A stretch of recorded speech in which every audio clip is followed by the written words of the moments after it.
Hello, this is Mole Man in the morning. Good Mole Man to you. Hello, welcome to Mole Man in the Morning. God bless Mole Man. That's because I'm in America.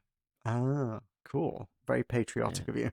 I thought so. I've learnt the true majesty of this country and why it's better than every other country. And not being in this country makes you a loser. Okay, well, two None of losers are that going to is join you true. for this, right? I've genuinely spent a lot of my holiday going, here's why America's weird. It's not. I'm not gonna because we don't want it to be like a super long podcast about how Matt went on a holiday. This country is not terrible. It's not as terrible as the news makes it out to be, but it is so strange. The vibe in America is just, and now that I've traveled across America, I can say this. It's just weird. Like, there's just a weird vibe all the time. Everything feels very, very commercialized. And one of the things I was talking about with Jill the other day was the fact that none of the buildings feel old. Even though in England you will go to a WH Smith and you won't ever think about the fact that you're in a 100-year-old building or even a 200-year-old building. You are in a 200-year-old building. Yeah. Whereas everything in America, for one, America's flat as fuck. Mm-hmm. The only time it's not is when you go to like Arizona and go to the Grand Canyon. It's flat as hell. And yeah, every building is like 12 years old and it could at any moment just be knocked down. Yeah, I do find flat have a places car very park. eerie. Flat is eerie to me. Whenever you go somewhere and it's like, this is just unnaturally flat. You have leveled the land. It's like, Yeah. You should not do this. Where are your hills? Don't go through Texas, Oklahoma, or Missouri then. They are genuinely disturbingly flat. I was like looking Boston outside. A bunch. That's very flat because quite a lot of the city is just reclaimed ocean that they've just turned back into land. We're going to Boston this weekend. Nice. That's a good city. We're gonna go Boston. Yeah, we're gonna go see Caitlin. Well, we're going to New England. I don't know if we're going into Boston, but we might do. Oh, that was one of the other things I forgot to say earlier. I had Chicago Town pizza. Was it insanely overrated. Oh, okay. We genuinely went to a world famous Chicago like deep dish place, and it was unfathomably meh. And we'd been driving for 12 hours, so you'd think whatever we ate, we'd be like, this is the best food we've ever eaten. It was so mid. It was so mid and so expensive. At the risk of absolutely annihilating this podcast, I had this conversation with somebody yesterday. I've literally never had like authentic, genuine, like Chicago style pizza. So like, I'm not really familiar with like what makes it that special. It just seems like to see the description of it, it seems like a pastry bowl of slop. Yeah. That's an accurate description. It's tasty slop, but it's a pain in the ass to eat. I'm team Detroit all the way. Detroit style pizza is like top tier pizza. I haven't had Detroit style pizza, it's really deep, but it's really bready. It's good. So far from all the pizza I've had, New York pizza destroys. I love New York pizza. It's so good. New York's very good. Yeah. We're gonna go into Manhattan one more time before I leave to get a pizza from Angelino's. It's so good, delicious, amazing. 10 out of 10. Thank you. Anyway, hi, we are Mole Man in the Morning. Yeah, I did say I was trying. Welcome back to Mole Man in the Morning, the podcast that sometimes comes out once in a blue moon after everyone's finished having the holidays and road trips. I thought we'd been cancelled for talking about a poop. I mean, they tried. Yeah. I don't know if they did. Maybe they did. Anyway, we're here very, very slightly more frequently than All for Arnold still, but we're working on it. Shut up. We are a podcast about how Simpsons has a lot to say about society. I am your host, John. I am joined, as ever, by my two road-tripping co-hosts, Matt. God bless America. And I guess maybe less road-tripping and more just lounging. Co-host, Michael. Adley ho, podcasterinos. I am in my house. Good place to be. Yeah, thanks for the update. For everyone that was wondering, I am not in my house. Yeah, you're on the open road. Just in the gutter somewhere, really. Yeah. We are here to talk about 2 more episodes of season 5 of The Simpsons. We are going to be looking at Lisa versus Malibu Stacy and Deep Space Homer today. We are mid-season 5, man. That's wild. And once We're again, about 2/3 of the way through now. We are in season 5. We are in season 5. we're on the eve of Halloween, and we're nowhere near the Halloween episode. Yeah, Nice. that has absolutely happened. In fact, not that it is a thematic episode, but Lisa versus Malibu Stacy came out very close to Valentine's Day. Yeah. But we will get to the date shortly after we talk about the important business of what the hell are we drinking. I bought something while I was here. Obviously, I didn't bring alcohol into America because that's a crime. So I got Lagunitas Uncensored Punch. Tropical fruit punch. Contains alcohol. It sounds fun. Lagunitas. There you go. Or my Thank you for my resident fucking nerd. It has 9%. Oh boy. Apparently, I've already been drinking. It's about the size of a monster. Yeah. It's the size of a monster can. So I may be absolutely blitzed after this. Good God. But it's got an octopus crushing fruit on the can. So here is my taste test now. I mean, it's definitely alcoholic fruit punch. I'm gonna give it another sip. It's too cidery for my liking, but I'm gonna finish it because I'm not a coward. Michael, what you got? I have some more expired Peroni. Wait, hang on. It was expired last time, and 2 months have elapsed since last we heard about your beer. Yes, we found some more expired crates at work, so I ended up with more. I'm on to talk. I have got literal stacks of very, very well expired lemon and lime soda and ginger beer in my house, like literally towers of cans, because they were like, well, they're going in the crusher. I'm like, no, they're not. Does pop go off? Is it alcoholic ginger beer? It's not.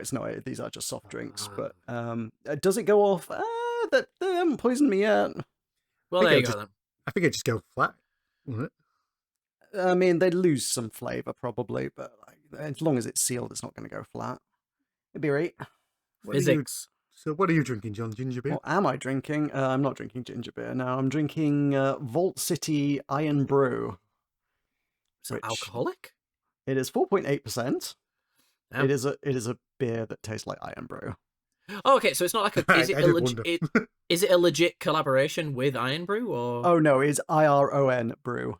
Oh, that's so boring. You could just add vodka to Iron Brew if you want alcoholic Iron Brew. I mean, as soon as Coca-Cola did the collaboration with Jack Daniels, I am kind of amazed that I feel like Iron Brew, the Scottish drink, would then also be like, fuck it, we ball. Collab with Buckfast. Let's see that. Yeah, that is. I don't know what I expected. It doesn't taste much like beer. It tastes like Iron Brew. It's eminently quaffable. You could get drunk very fast drinking that shit. Yeah, I like my beer to taste like beer. Do you know what? The more I drink this, genuinely, the more I'm like coming around to it. Yeah. That's the 9%. That's the 9%. Yeah. Right, Simpsons game. Anyway, yeah. Lisa vs. Malibu Stacy, episode 14 of season 5, aired on I didn't have to 17th. remember any gags for this episode. For once, this entire episode, I don't have to go, I wasn't paying attention. Why? Sorry? What? For neither this episode or the next episode have chalkboard or... the chalkboard. No, they have couch gags. They have couch gags. Yeah. They don't have the chalkboard gags. We were saving a couple of seconds there. Yeah, no, they really had never pay to pack attention to them. stuff in with these. February 17th, 1994 was the words I was trying I'm to get alive. Yay. Congratulations again on still being alive. Well, it's becoming a risky proposition. The more It's going to be vaccines weird. he takes. It's going to be weird when one episode I just go, I was dead that day. Do you guys know anyone that has been like legally dead? You know, like the whole like they died and then brought back hospital thing. I feel like someone told me they did. Yeah, someone I used to work with reckoned that had happened to them, yeah. Alright. It's nothing to do with Simpsons, I'm just genuinely curious. Like, I had to really question my memories for a minute, and I was like, was it Has you? Was someone it ever you told that you said that? I felt like, I thought there's a good chance it was Matt. It feels like something I'd say, just, I was dead that day. It really does. This is what happens when you have a mentally unstable friend. You confuse all of the weird shit other people say with shit they say. Alright, Michael, do was your anybody thing. dead on February 17th, 1994? I assume the You know answer is what? yes. Well, there were a few people dead, but apparently not a lot else happened. Gretchen Fraser, American slalom skier, I dies thought you were at going to eight. say American slag. Not Fucking Gretchen Fraser. What a whore. Well, the website doesn't say the word whore, so I'm assuming she's not a slug. I mean, Alright then. But she is dead at 75. it would be real impressive if you were so famous for sleeping around that your name was recorded in history on thisday.com for just like so-and-so American slag dies at 75. Promiscuous. I wonder what the most famous prostitute is, other than Donald Trump. Great thing to say while you're still in America. Yeah. I'll let you come home before I put this episode out. To the NSA agent that's currently listening to this conversation, that was a joke.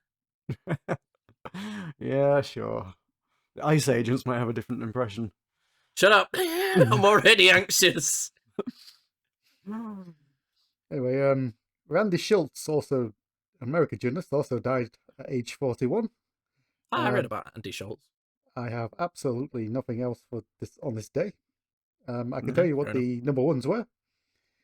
Oh, The US number one, because Matt's in America, The Power of Love by Celine Dion, It's a good song. who I believe is Canadian. And the UK number one is ironically an American, Mariah Carey, Without You. Also a good song. I have no idea if I know either of those. You don't know Power of Love? I know Power of Love by Huey Lewis. Is the Celine Dion just a cover of it? Is that, wait, is that not the same song? No! Oh shit, then I don't fucking know. Celine Dion had done a cover of Huey Lewis and some version of Power of the Love. That would have been amazing. Huey Lewis in the News is Power of Love is fucking a banger. It's genuinely one of the yeah, best songs. 100%. But like, That's this good. is not it. Yeah, no, it's a very apparently it's a very different song. not. Oh, balls. Right, so as you may have guessed, there is no chalkboard gag for this one, I'm afraid. Our hearts No, all but there's a bleed. Monty Python reference. Yes, there is. Absolutely because is. The couch gag is the Monty Python's Flying Circus foot coming and stomping the family down. Has that been used before? It feels like a reused one. First scene in Homer Goes to College, yes. Yeah, there we go. It's a good gag though. I love when humor acknowledges that they watched Monty Python, because it's done that kind of thing of like, it became mainstream for a while, but before that it was like super esoteric and weird, and then now it's gone back to being super esoteric and weird where no one's seen it, and that's fun. You reckon? I think so, yeah. I don't think as many people have watched Monty Python as, for one, say they have. I think a lot of sad little hipsters just say they've watched it because they don't want to be left out. Do you reckon that's kind of more of a generational thing, whereas the kids are getting all their humor online and like nobody's watching Monty Python anymore because nobody watches shit the same way definitely. anymore? Yeah, no, I think so. I think that's why less people reference comedians now as well. Because most people don't watch comedians, they watch comedians as podcasts. Yeah. I think more people of the younger generations, and probably our generation, know Mark Maron from interviewing Obama than they do his actual stand-up comedy. I don't know him anyway, so. Mark Maron's sick, you'd love him. Okay. The episode starts with Dr. Hibbert opening the new Springfield Centre for Geriatric Care. Is it meant to be a bit that he's so fucking miserable in this bit? I don't think so. I didn't know if it was like a bit of him, like, because the gag is also kind of like that he doesn't actually have a medical license, and that he's not a great doctor and that he doesn't care. So I thought like that was feeding into that gag of him being like, and we're here to open this medical center because that's Dr. Hibbert's got a important." medical license, hasn't he? No, Where there's did you get genuinely that from? there's a joke in one of the earlier episodes where they say it's like a crime to practice with a medical license, and Dr. Hibbert gets up to leave. I don't remember that, but okay. It's a proper throwaway gag, Okay. or I got it wrong. I mean, like, Dr. Nick's usually your gag fake doctor if they need a fake doctor for Yeah. stuff. But Hibbert's, like, generally portrayed as, like, an actual Competent. doctor. I might have got it wrong. Dr. Hibbert's trying to get his center open, but Abe wants Matlock, and he's very... Hibbert finally introduces Matlock by saying he's the man that puts young people behind bars, where they belong. Where they should be. We love you, Matlock. Matlock. So Matlock comes on with 2 canes, and the crowd is singing "We Love You, Matlock." Yeah, because Matlock was very old at this point. Like, So, damn. unfortunately, Matlock is then immediately stampeded by the crowd, and we see him. Yeah, I being liked tugged- Elvis Fever, but for Matlock. We see that his hair's being yanked out, and his scarf That is being. poor man. He's not having a good time. We then see that Jasper asks Abe on the bus ride back what's wrong. It says all he's been talking about is beating Matlock, and now he's swiped his pills. Then we see him read the Oh, label. this And gag goes, was great. he reads the label and goes, "Huh, take one every hour to prevent spastic heart convulsions." The ambulance is so perfectly tight. That was so funny. Oh, I cackled. That was great. There's an ambulance in the background where heart compressions are going on. Clear. The first half of this episode is just extremely Abe heavy, and it's fucking incredible. Hey, this is one of those Yeah, we episodes where need the more B Abe plot episodes. is so much better than the A. There is a solid, like, good, like, it must be like 10, 20 seconds of just Abe just talking basically to himself. And Yep. I'm watching this going, "Oh, I could just watch half an hour of this. Just give me half an hour of just Abe lines, just I would no love context. It would be great." I would love a Abe Simpson podcast. So it's Dan because it's Dan Castellaneta, right, that does Abe Simpson, right? I think so. I would love him to just do a podcast as if Abe Simpson was doing a podcast, and it's only has to be like 20 minutes long. Release them once a month. I will listen to them over and over of him just telling stories or complaining. It would be fucking spectacular. Mm-hmm. We then see that Abe explains that he's realised that he's now old and he's scared of Death's clammy hand on his shoulder before realising That's that my it is his own hand. In the next scene, we see that Grandpa has decided to give away his inheritance to the family early. He introduces himself by saying hello. Yeah, it was such a weird like opening. I think that's the best thing. One of the best things about Abe Simpson is he even manages to put the audience on edge. That even you as the audience are like, wait, should I be here? So Abe gives Lisa the gift of all of his entire lifetime of personal correspondence, and Lisa leaves one of them out. He's Time with a fucking telegram. Yeah. So From Lisa reads, Western out, Union. Lisa reads out every single line, which includes all the full stops, which he had sent to Boris Karloff. That's just like I've got those screenshots so I can pick over like the details of it. Yeah, sent in 1935. God damn. My nana was like 12 then. I would have been 5. Yeah. My nana was old, yo. My nana was born in like 28, so she'd have been 7. Grandpa then reveals that he's going to give a gift to Homer, and Homer does the traditional woohoo. Then Abe qualifies it for saying, and his entire family. Homer goes, "Doh." Abe hands over an entire box of mint condition silver dollars, and he starts going. Those into his- must be worth so much more than they use, right? Oh, 'Cause yeah. I would, they very much use imagine that. Is that kind of part of the gag? Because they never acknowledge it. But I was like, surely if you took them to a collector, you would get like triple the value. I'm just very, very quickly Googled Trying to 1918 Google Liberty it. Head silver dollar, and they are selling on eBay for 30 quid each, at least. Holy fuck! I think he had a full box of them. I mean, this was in the 90s, so maybe they wouldn't have been quite worth that much, but still, that's a lot of bob, guys. Mm-hmm. Grandpa starts going into the story about how he got the dollars from a Zeppelin flown by J.D. Rockefeller before. It is so hard to follow Abe's stories, man. It's so hard. The family decide they're not going to, and Homer says he'd like to stay and listen to the amusing anecdote, but they're off to the mall to go spend them. But No. Can I stop you there? No, I wrote sir. this down because Homer does not say, I'd love to listen to your amusing anecdotes. He says, I'd love to listen to your amusing antidotes. It's even better. Do you know, I like the idea that that's actually secretly genius Homer. It's not Homer saying a word wrong. It's him saying that this is so fucking boring that it's not an anecdote, it's an antidote. Right. As in, it's a bad anecdote. I don't think Homer's that clever. But I don't know.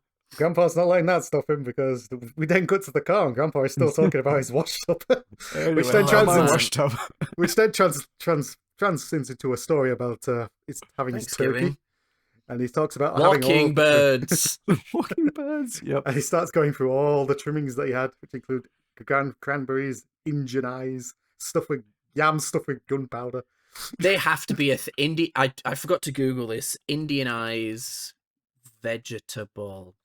It must be a thing. It must be a thing. I'm gonna get put on a list for Googling this, but many common spinach carrots. It doesn't seem to come up. I think it's just Abe being Abe, just Abe being saying Abe. something funny and slightly racist because he's an old man. It actually is. Okay. Okay, go on. what is it? A longan fruit. Like dragon's eye. It's a tropical tree species and produces edible fruit. There you go. I will send you over a picture of them. They actually look kind of inedible. Inedible. Okay. Love things to look inedible. Mm-hmm. Look at those. Don't look edible. Those don't look like you should be eating them. Yeah. They look. They look like they would give you the inedible is runs. Accurate description, I would say. Yeah. Carry on. And Grandpa ends his story by saying that they used to call football baseball. Did you guys look at the shops in the background? Yeah, my two personal favorites were House of No Refunds and Just Vinegar. One size fits all lingerie. Perfect. Well, you're gonna take them off anyway, so who cares if they fit? Fair enough. Yeah. The whole point of lingerie is for them to be taken off. So inside the toy store, we see that Maggie's playing with a Etch-a-Sketch, and she's written her entire name before Homer walks over and puts a toy on top, and it's Sergeant Fug's mounted top command post. Looks suspiciously like Thunderbirds. I was thinking that, the Thunderbirds Island. I had that. Yeah, so did I. It was awesome. Yeah, it was a great I didn't have any of the Thunderbirds. I just had the island, so I played with my Lego figures. I had the whole shebang. I had all the little toys and everything. Fucking hell, you must have minted parents. Or just very willing to give you a good Christmas. I think it may not have been the official version. Oh, I didn't know there was knockoffs. Yeah, you can make anything. But Homer's trying to get Maggie to play with it, and Marge points out that it really isn't safe for a baby. Homer then says she's too worried, and then cuts his finger, gets electrocuted, and then shoots a missile into his mouth where it explodes. But then explodes. Fucking hell. Meanwhile, Grandpa is expecting some of the other toys, and he's still ranting. He opens a toy rocket and really struggles to break the He thing. proper goes for it, man. Again, it was one of those, like, Matt predicts the gag before it happens things where I thought he was then going to give up. Or then the gag would just be him trying desperately to break this one toy. But no, he breaks it and then moves on. But I really thought they were just going to have him just, like, struggle to break it. He also stamps on some toy soldiers until security comes and takes him away, telling him that the soldiers won't bother him anymore. That was so good. I loved that. That was great. The soldiers won't bother you anymore. Yeah, good. As Homer's walking through the store, he hears a musical note, and we see that he's accidentally walked across a giant I keyboard. love this bit so much. It's so good. Homer starts doing Rock Around the Clock, but unfortunately he has no musical talent, and absolutely just cheers dun, dun, dun, dun, dun, dun, as he's stomping on the keys. This is the genuine reaction to what would happen in Big when he starts playing the It's not cute when you play an instrument in a toy shop. It's fucking annoying. we start to see everyone is holding their ears, the dogs are howling. Homer breaks the keyboard by doing a power slide on it. He's then booed out of the store, and well, Homer says, "Thank you so much." So good. I love it. Then cut to the Valley of the Dolls. Valley of the Dot, yep. We then see. Wait, when did it say Valley of the Dolls? It was the I didn't even sign. notice that. It was the That's sign hot. when they walk in. I swear I've watched Valley of the Dolls at like the middle of the night when I wanted to watch a scary movie. I think it is. This is a movie, isn't it? Yeah. There's Children of the Corn, Valley of the Dolls, Valley of the Dolls. Holy shit! It's a 1967 film. It does not look like a horror film. It looks like a porno. It's a drama by Mark Robson. Wikipedia reckons it was a book written in 1966 originally. You're a book written in 1966. I know. Simpsons. Anyway, Simpsons. We see multiple girls fighting over dolls, and Lisa warns her mother she might get a bit crazy, and Marge is understanding until Lisa is there calling someone horse face and telling her to get the ugly hooks off the Summer Fun Fest. I mean, it's fair. She was going to take the Summer Fun Fest. Then look at some girls looking in the bargain bucket basement, and we see that we can have Achy Breaky Stacy and Improv Stacy, and both girls go, ew. I don't get this joke. What was the joke here? The joke, and I don't agree with this because my girlfriend is stood behind me, so I'm going to preface that. I don't agree with this, but the joke is that no one likes female comedians. But what about, why didn't they want Achy Breaky Stacy, though? Because she's achy breaky. Oh. No, tell Ma. Isn't I that didn't know. Isn't that the sorry? What was achy breaky? Was she in like a wheelchair or something? No, she was dressed as a country singer. Oh, then the joke is that they hate the song's annoying. Achy breaky heart. Possibly. I guess so. Which is I don't know, bullshit. like, It's a cracking song. But... I mean, the only interpretation I could take from it was just that they didn't want cheap toys, but also then they went, ooh, cheap toys. So, like, yeah. Oh, yeah, like the joke is that country singers are annoying and that female comedians are annoying. Cool. Right. Didn't take that from what I watched, but fair enough.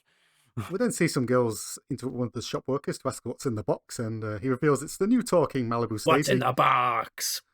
Which leads to a stampede, and we see the employee going, help, Mr. Wise. Yeah. We then see that the family are going home with their purchases, and Homer is making a muffin, and Marge scolds him, saying, it's not a good idea to use that while driving, and Homer says, that's why I bought it. That's what he fucking bought it for. Idiot. Love that. Yeah. Bart has got the Sergeant Fug thing, and Lisa thanks Grandpa for buying the toys, as Grandpa has to avoid one of the missiles. He says his skull is eggshell thin. Like Grandpa says that they wasted all their money, and they should have bought some storm windows or a pipe organ. And he's just like, a nice pipe organ. I don't know why. I just feel like the word "nice pipe organ" just makes it so much funnier. This is that bit that I was talking about with Abe. Just like everyone else is just not engaging with him, and Abe just keeps going. Absolutely, yeah, he's moaning about so many things. He complains that it smells like mustard. There's too many ugly people. The president is a Democrat. That's true, though. There are too many ugly people. I think they just wrote this bit because they fucking love writing Abe bits, as far as I can make it Yeah, out. they just didn't stop writing, and then they were like, no, but we want to keep it all in. No, but you need to trim some of it out. No. this is why we didn't get a chalkboard, guy. Yeah. Nothing of value was lost. The family eventually get home, and they immediately run out of the car as Abe can't get out of the car. We just see him like, why didn't they close the door? Why did they leave all the doors open? I don't know why, but that shot very specifically reminded me of Grand Theft Auto 1 and 2, which I don't think I don't think they were even out at the point, but that's what it reminded me of. Well, who's going to take it? There's still someone in there. Abe finally manages to make it into the house, and we see every door slam. As he sits on Too many leaves in your walkway. Which we just saw a shot of, and there's no leaves. No, there isn't. So Grandpa sits on the sofa, and we see Homer trying to sneak past him until he knocks the phone over. And Grandpa asks, why is everyone avoiding me? And says, is it because my withered face reminds you of the spectre of death? Yes. Homer's response to that is yes, but there's more.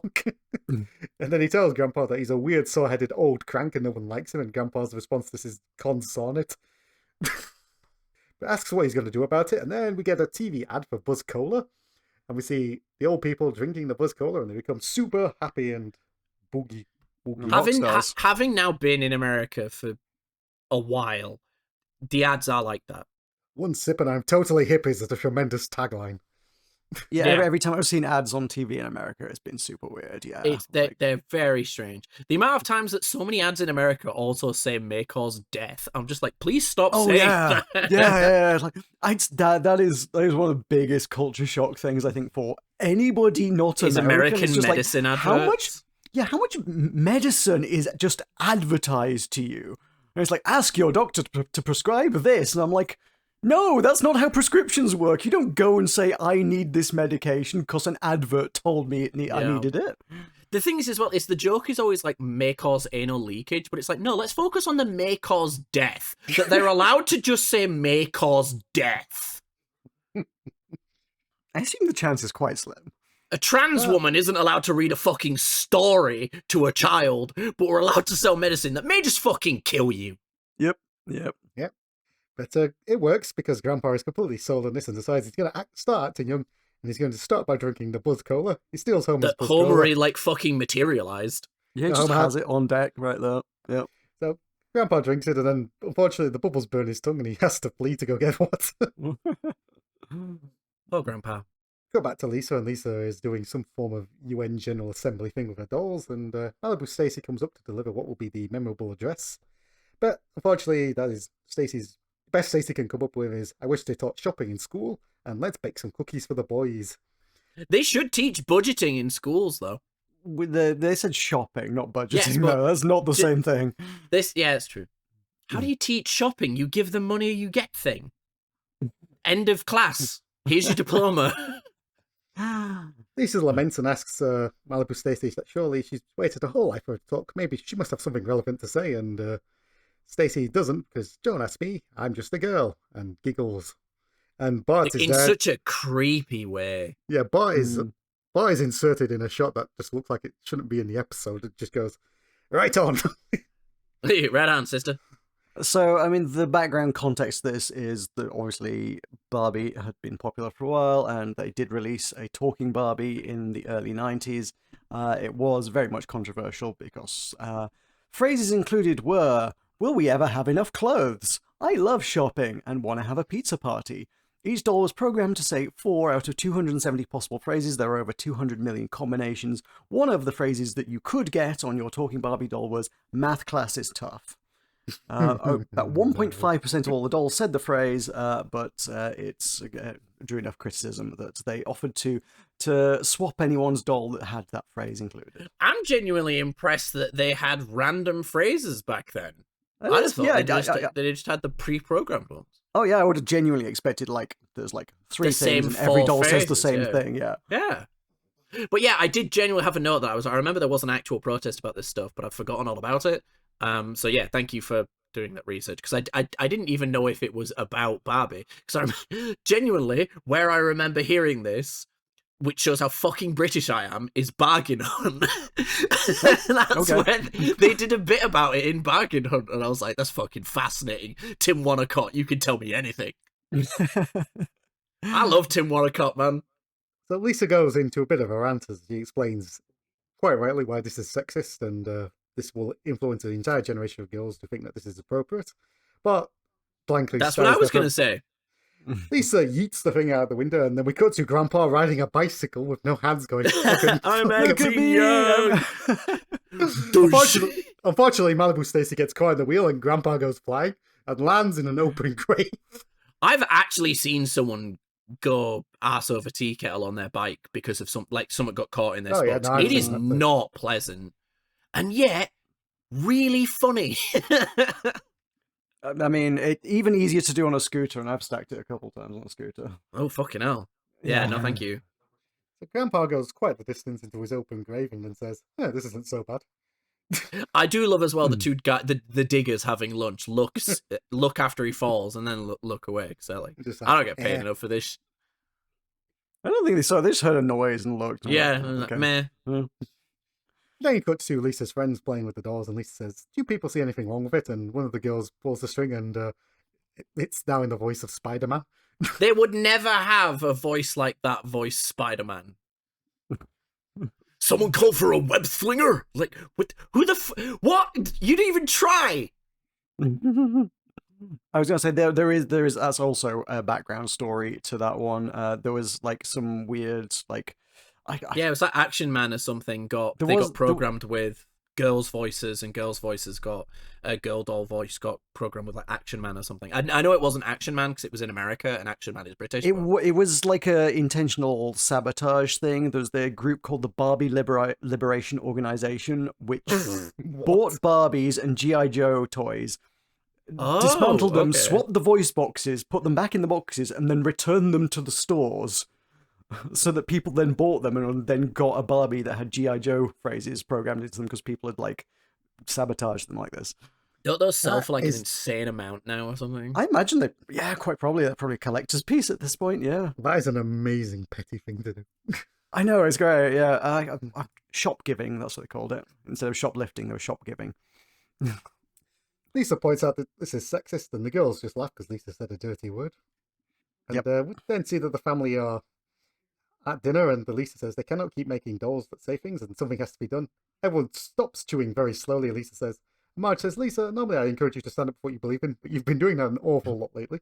That's an incredible line as well. And Bart then holds up a newspaper article that reveals that Lisa made them march in the gay rights parade. And it's just a picture of Bart just like there. It was. And Homer then points out that they can't watch Fox News anymore because they own those chemical weapon plants in Syria. Yeah, that might be a problem in a couple of years. Fucking hell, yeah. Does Fox own chemical plants in Syria? I haven't dug into that. I'm gonna level with you. It kind of wouldn't surprise me at this point, though. I mean, probably the company that owns Fox, that owns Fox, that owns Fox kind of thing, you know? It'll be like a subdivision. Yeah, like the company that owns the one on top of the one on top of the one on top or something. I feel like it'd be more likely just like they've got significant investments rather than outright ownership, but yeah. Yeah. Well, it's alright, because a fucking fascist regime is going to own EA soon, so great. That's fun. Yeah, well, they're going to get rid of the woke, so it's all good. Oh, that's the main thing, yeah, we won't have to put up with gay characters in Mass Effect now. The world is healing. Michael has this incredible ability to let silence fall before saying an absolute fucking banger. This is how I've kept my job for 50 episodes or how many weeks. Anyway, Simpsons. Lisa can't believe that Marge would just let this happen and the world be like this for her daughters growing up. And Marge points out that she had a Malibu Stacy and she turned out all right. Then she encourages everyone to forget their troubles with a big bowl of strawberry ice cream. Lisa pulls the string and Malibu Stacy says that exact same thing. That's incredible that she managed to get to do that. Yeah, for one, they're random phrases, so they don't say that constantly. And also the fact that they've then kept the same recorded voice line for what, like 30 years since Marge was a child? I mean, were they talking when Marge was a child? Like the implication Wait, I took from this was the that joke the talking doesn't doll was even new. work. Then it cuts to Lisa calling the company, and we see the auto-tone options, which include: if you have a complaint about Malibu Stacy's appearance or odor, press 1. If you've been given a replacement head because you gave it a haircut, or you can get. I bet that's genuinely a service. Yeah, I could see it. Yeah. Because kids fucking destroy their toys. Mm-hmm. So Lisa learns that there's a tour option, and Marge says she asks Lisa she's not going to throw red paint at the executives again because the Keebler people didn't enjoy it. I don't get this bit. Yeah, no, I it was a while ago when I first watched this episode. I looked up Keebler. I did not do it again today. They make snacks. They make crackers. They're a cookie company, aren't they? Yeah, broadly speaking, yeah. Lisa hates cookies. I don't know what Keebler has done that is so objectionable to Lisa. I've got to be honest. Like, they just seem like a snack company. See, like, this guy, the guy in the comments that was complaining about us not getting one single obtuse as fuck reference from Dr. Lovejoy or whatever. Strange Love. Who the hell is Dr. Lovejoy? Yeah, that one. I have since we last recorded. I have watched Doctor Strangelove. Like, so I'm up to date with my Strangelove stuff. Yeah, it's pretty good. I thought it was going to be more serious than it was. It's quite a silly film. Yeah. Yeah. Well, to him, we're trying. All right. Fucking hell. I'm a We then see that the tour takes place, and I don't know if anyone got wind of the sign, but there were too many words on it for me. It is Petrochemical Corporation, yeah, proud yeah. proud makers of caustic polypropylene and Malibu Stacy.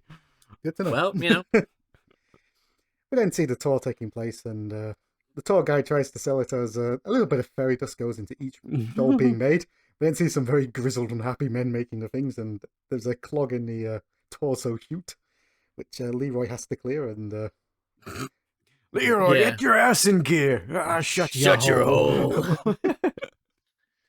then see that there's a Malibu Stacy promotional video, and it gives the background of how Stacy Lavelle, the creator of Malibu Stacy, had a dream to build a doll, and that was also edible. And we see the kids eating the dolls. What did she say it was made out of? Onion something? Dried onion meal. Yeah. Onion, ugh, lovely. It's then revealed that the dolls were made out of plastic, and it took America by storm. And you can just ask the world's largest Malibu Stacy collector, Waylon Smithers, and we don't see Smithers Hell enter the video. yeah.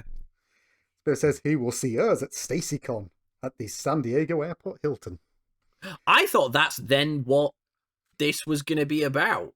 But It no, does sort that of feel like never that's comes where up. they're going to go. Yeah, I'm yeah. gonna set this up. And the video ends with Stacy herself saying, "Just don't ask me, I'm just a girl," and the narrator going, "She sure is." Also, sorry, this might be me being, because as we all know, I'm the most judgmental of the podcast, but this might be me being a huge judgmental prat. But if the biggest collector of a children's, specifically marketed to girls, children's toy, is a 50-year-old dude, single dude, I would be creeped the fuck out. Yeah, but he's really good for business. He buys so much shit. It gives massive brony vibes. And look, I genuinely have friends that are My Little Pony fans that that would call themselves bronies, but even bronies admit that there are some weird ass fucking bronies out there. So just saying that. Saying that. I would not want my brand to be associated with that, is what I'm saying. But also, bronies still buy merch like anybody They still else. buy merch, yeah. Pokemon doesn't care about who buys it as long as they spend all their money. So it's the same thing. Absolutely. It's all capitalism, baby. Yay. The tour guide asks if there are any questions, and Lisa immediately goes into a thing asking if the sexist drivel is actually intentional or just a mistake. And the tour guide says, we're mindful of such concerns, and then the executives open the door, and she's called Jiggles, which is a Jiggles, man. I don't think she's called Jiggles. He calls her Jiggles. I don't think that's her name. Hey, Jiggles. I've not been given any other name, so I'm going with Jiggles.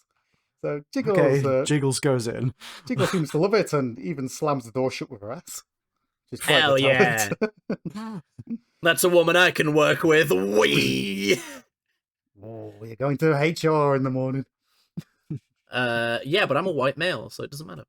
Speaking of white males, Wee. Lisa and Grandpa are both sat at the table. Lisa's lamenting that she's a kid and no one listens to her, and Abe says he's old, so no one listens to him. Homer walks in and says he's a white male aged 18 to 49, so everyone listens to him, no matter how dumb the suggestion is. Oh, such a line. One of the best lines of the so episode. Good. It's so clever, and it's one of those things that's like so beautiful about The Simpsons is any character can say a line like that, and you don't even stop to think, why the fuck are they saying it? Ralph Wiggum could say it, and you wouldn't be confused. You would just be laughing. Mm-hmm. And I think that's fantastic. Homer pours out his box of nuts and gum together at last. Is the implication that Homer suggested nuts and gum? Yes. Yes, I believe so. I would read it that way, yeah. Yeah. I don't hate He it as a combo. rang someone up at the Keebler Company, presumably, and said, hey, you should make nuts and gum. And he's a white male aged 18 to 49, so they're like, yeah, okay, let's do that. I could not imagine something I would despise more than nuts and gum. So Lisa and Abe both get fired up, and they start finishing each other's sentences as they both start going. Sort of. So Lisa says that she's going to find the inventor of Malibu Stacy, and Grandpa is going to come out of retirement, and Grandpa kind of gets mixed up and starts going, he's going to get a job, a real Malibu, and see if Stacy can help. Reinvent him. It ends very feebly with Abe looking to Lisa going, help. Yeah. Lisa tells him, you're going to get a job, and Grandpa says, yep, he's going where the action is.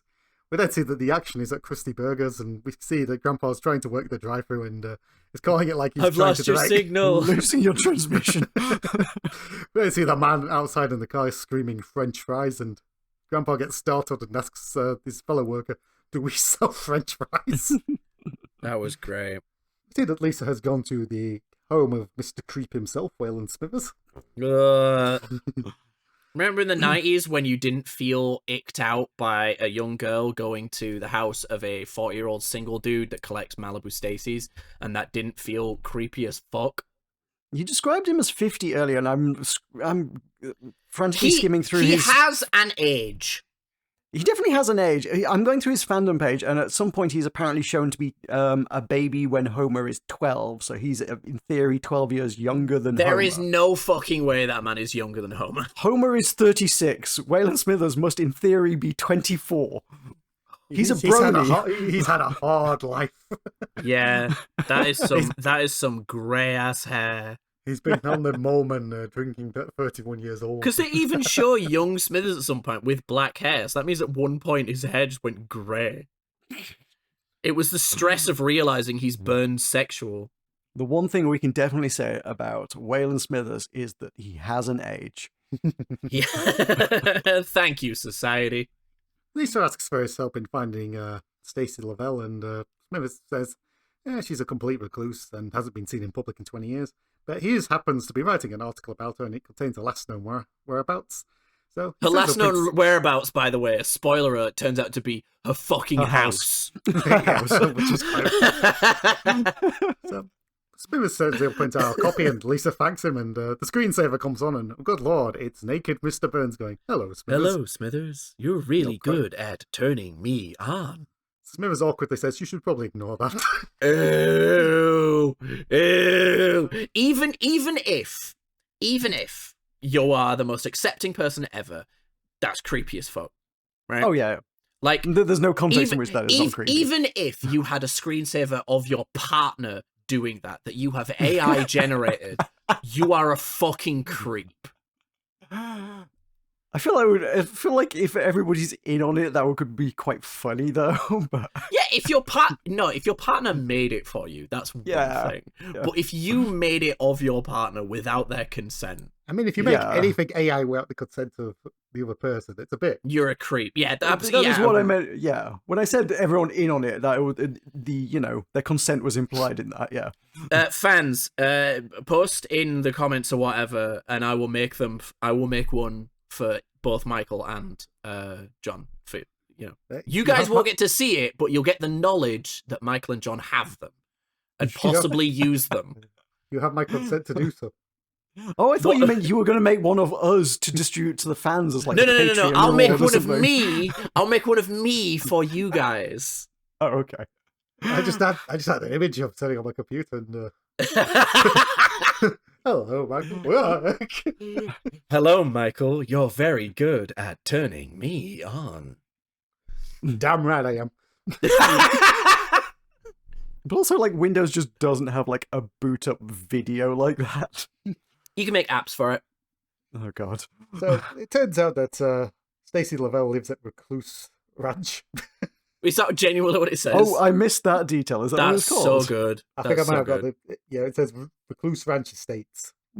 Oh, it totally is. Yeah. I missed that detail. Oh, they then could have done a great bit of like some of the addresses, like in the background, being for like people that are famously reclusive, or like Elvis, because obviously everyone's like Elvis is still alive, or that would have been great.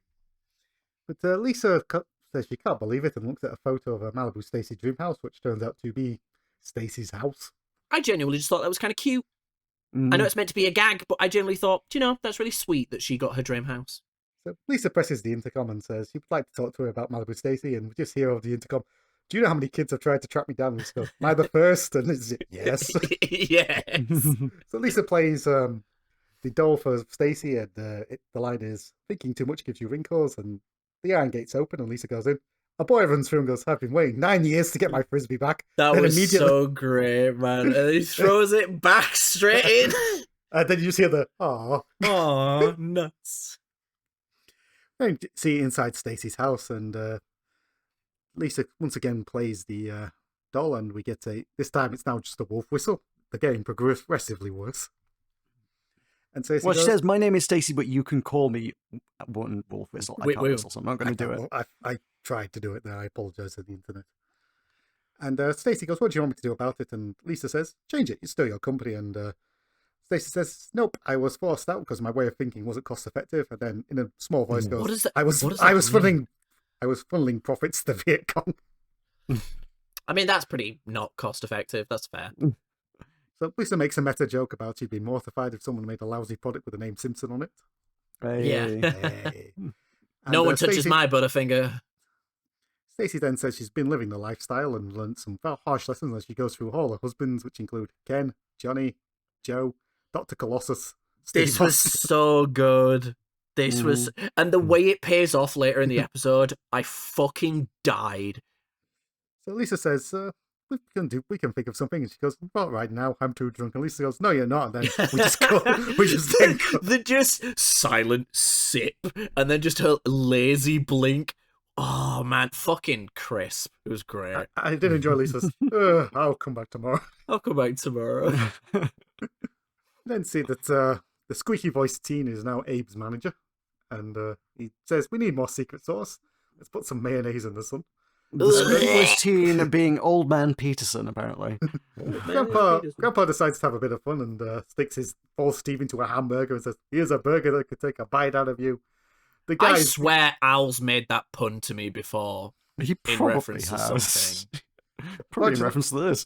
Abe's co-worker is not paying attention, so ends up packing the sandwich and putting it in the bag. I don't think he's not paying attention. I think he just doesn't give a shit. Yeah. I think he's Well, deliberately little ignoring column A, him. little column We then see that we then hear off screen the customer going, "Gag, the sandwich took a bite out of me." It's fair. We then see that Lisa is back at Stacy's place and then suggests that they make their own talking doll, and she will have the wisdom of Gertrude Stein and the wit of Kathy Guyswaite. God, shut up, Lisa. Well, it's going to keep going. There's a few more characters to compare to. Yep. Go on The then. tenacity of Nina Tautenberg and the common sense of Elizabeth Candy Stanton, and the down-to-earth good looks of Eleanor Roosevelt. I understand that there is genuinely like a need to make role models for kids. I do think some people take it too far. Well, Stacy's inspired and throws a drink into the fire and says, "We're making the doll." Yeah, that was awesome. That was very dramatic. Flames leap up, yeah. There's a knock on the door, and it turns out that Combat Action Joe is at the door, and he wants Stacy back. Oh, he has a neck seam like an action figure. Oh, does he? I missed that. He has a detail. neck seam. Oh God, I was almost on the floor. It was so fucking funny. Holy He has shit, a he totally neck does. seam. So Stacy tells him it's over, and he needs to release him from his kung fu grip. And he says, "I'm going to bomb your house into the." I just there was oh, release Oh, me God. from your kung fu grip because I remember as a kid watching adverts and they were like lever action karate chop and like you'd see Action Man like cut through wood and you're like holy shit I need to pester my mum now. Then cut to the doll being made, and Stacy decides she's not going to use Marge's hair. And Lisa, the entire family goes, "Can we use our hair?" And eventually Stacy goes, "You all have hideous hair." The family are horrified by this until she goes, "I mean, from a design point of view," and everyone just accepts it. That's almost, oh, well, if you put it that way. We then cut to the recording studio, and Lisa's having a bit of trouble with her lines, and the techie then says, "We've got other dolls coming in," and we then see Krusty barging in and going, "All right, let's get this done." And we see Krusty go through all his lines in like rapid succession, and then tells He Lisa does to- multiple takes as well. Yeah, he learn does- from a he does- professional. Yeah, he calls does- Sideshow Mel Slideshow Mel on one take. Whoops. So Krusty rushes through it and tells Lisa to learn from a professional. As he walks out, we then see that Techie's only just turned the tape round and goes, "Krusty, we're ready." Krusty. Krusty is like a perfect encapsulation of like Krusty is a timeless character because he is a perfect encapsulation of how celebrities don't actually care. Like I'm sure, you know, some celebrities are perfectly nice people, but they are in it for the money. And Krusty is a perfect encapsulation of that. But like when he's in front of kids, he's, you know, great. But then as soon as, you know, the cameras are off, he becomes Krusty. I think it's great. It's amazing how so many of the jokes in Simpsons are still so timeless. Mm-hmm. We then cut to see that the doll is now made and everyone is now discussing a name. Bart suggesting is Blabbermouth, the jerky doll for jerks. Lisa wants the name Minerva, but Stacey says there's not enough commercial appeal in that. Bart is now just suggesting Ugly Doris, Wendy Wingbag. And eventually they settle on Lisa Lionheart. And Bart is getting more and more frantic, going, "Someone pay attention to me." God, Shut up, Bart. I used to be that kid, and I wish I could like go back in time and smack myself across the chops, man. Holy shit! Untreated ADHD is bad. Mm. We then see that the dolls are now going to be in the store, and Stacy says it wasn't difficult. She just told them who she was and who Lisa was, and they couldn't resist. Lisa goes, "Really?" And he goes, "Well, I didn't." Well, I didn't tell her who you were. It's great. We then see that Malibu Stacy executives can see this through some sort of hidden camera, and they go, "We've got to sink this doll Yeah, fast." what the fuck? But they're going to call in a favor from Washington, and they call the senator, who goes, "Don't worry, I'll take care of this personally." Oh, was it the senator? I thought it was just a joke about the president taking bribes, because that had never happened. I'm glad they didn't make that joke, because that would never happen. That would be weird. Was it a senator? I genuinely thought that was intended to be. I mean, it looked like the president. it looked like the president's desk. That's why I thought. Well, it is the president. At this point, we're at Bill Clinton. Is that? Yeah, and they've Yeah, had Bill clearly Clinton. it's not Bill They've featured Bill Clinton in the show, so surely they would then have Bill Clinton. But then maybe they couldn't have Bill Clinton. You know, they couldn't do a caricature of Bill Clinton threatening someone. I don't know. We've talked about this before, but they love to put presidents in all the goddamn time. They really, really wanted to get a president at some point. I mean, they literally do a joke about the president murdering someone later on in the episode. Yeah. So This is true. Yeah. This is true. I think it was supposed to be the president, and they just did, like I said, for legal reasons, they couldn't depict Bill Clinton doing it, but they could depict a president. You know what I mean? Yeah, I mean, it doesn't look much like Bill Clinton, to be fair. Exactly. Well, exactly. Yeah. But that is the White House that they show before they cut to it, right? I'm just going with what the website's telling me. Oh, did it? So in the website it says the senator. Yeah, it just says senator. Okay. All right. Oh So no, it's no. Oh wait, no, I don't know what the White House looks like. Apparently, no, that's not the White House. Oh, It's whoops. It's just a White House. Whoever the hell. John, are we stupid? I am. I don't know about you guys. Well, I'm knee deep in this drink, so In your 9% stuff, yeah. I realized 9% was that bad. It's stronger than Dragon Soup. It just doesn't have the caffeine. Oh no! Whoever the hell this is drives to the Simpsons house personally and throws a brick at the door, laughs evilly, and then runs off. Lisa then asks, "Did you hear something?" And Em goes, Oh. That's how that ends.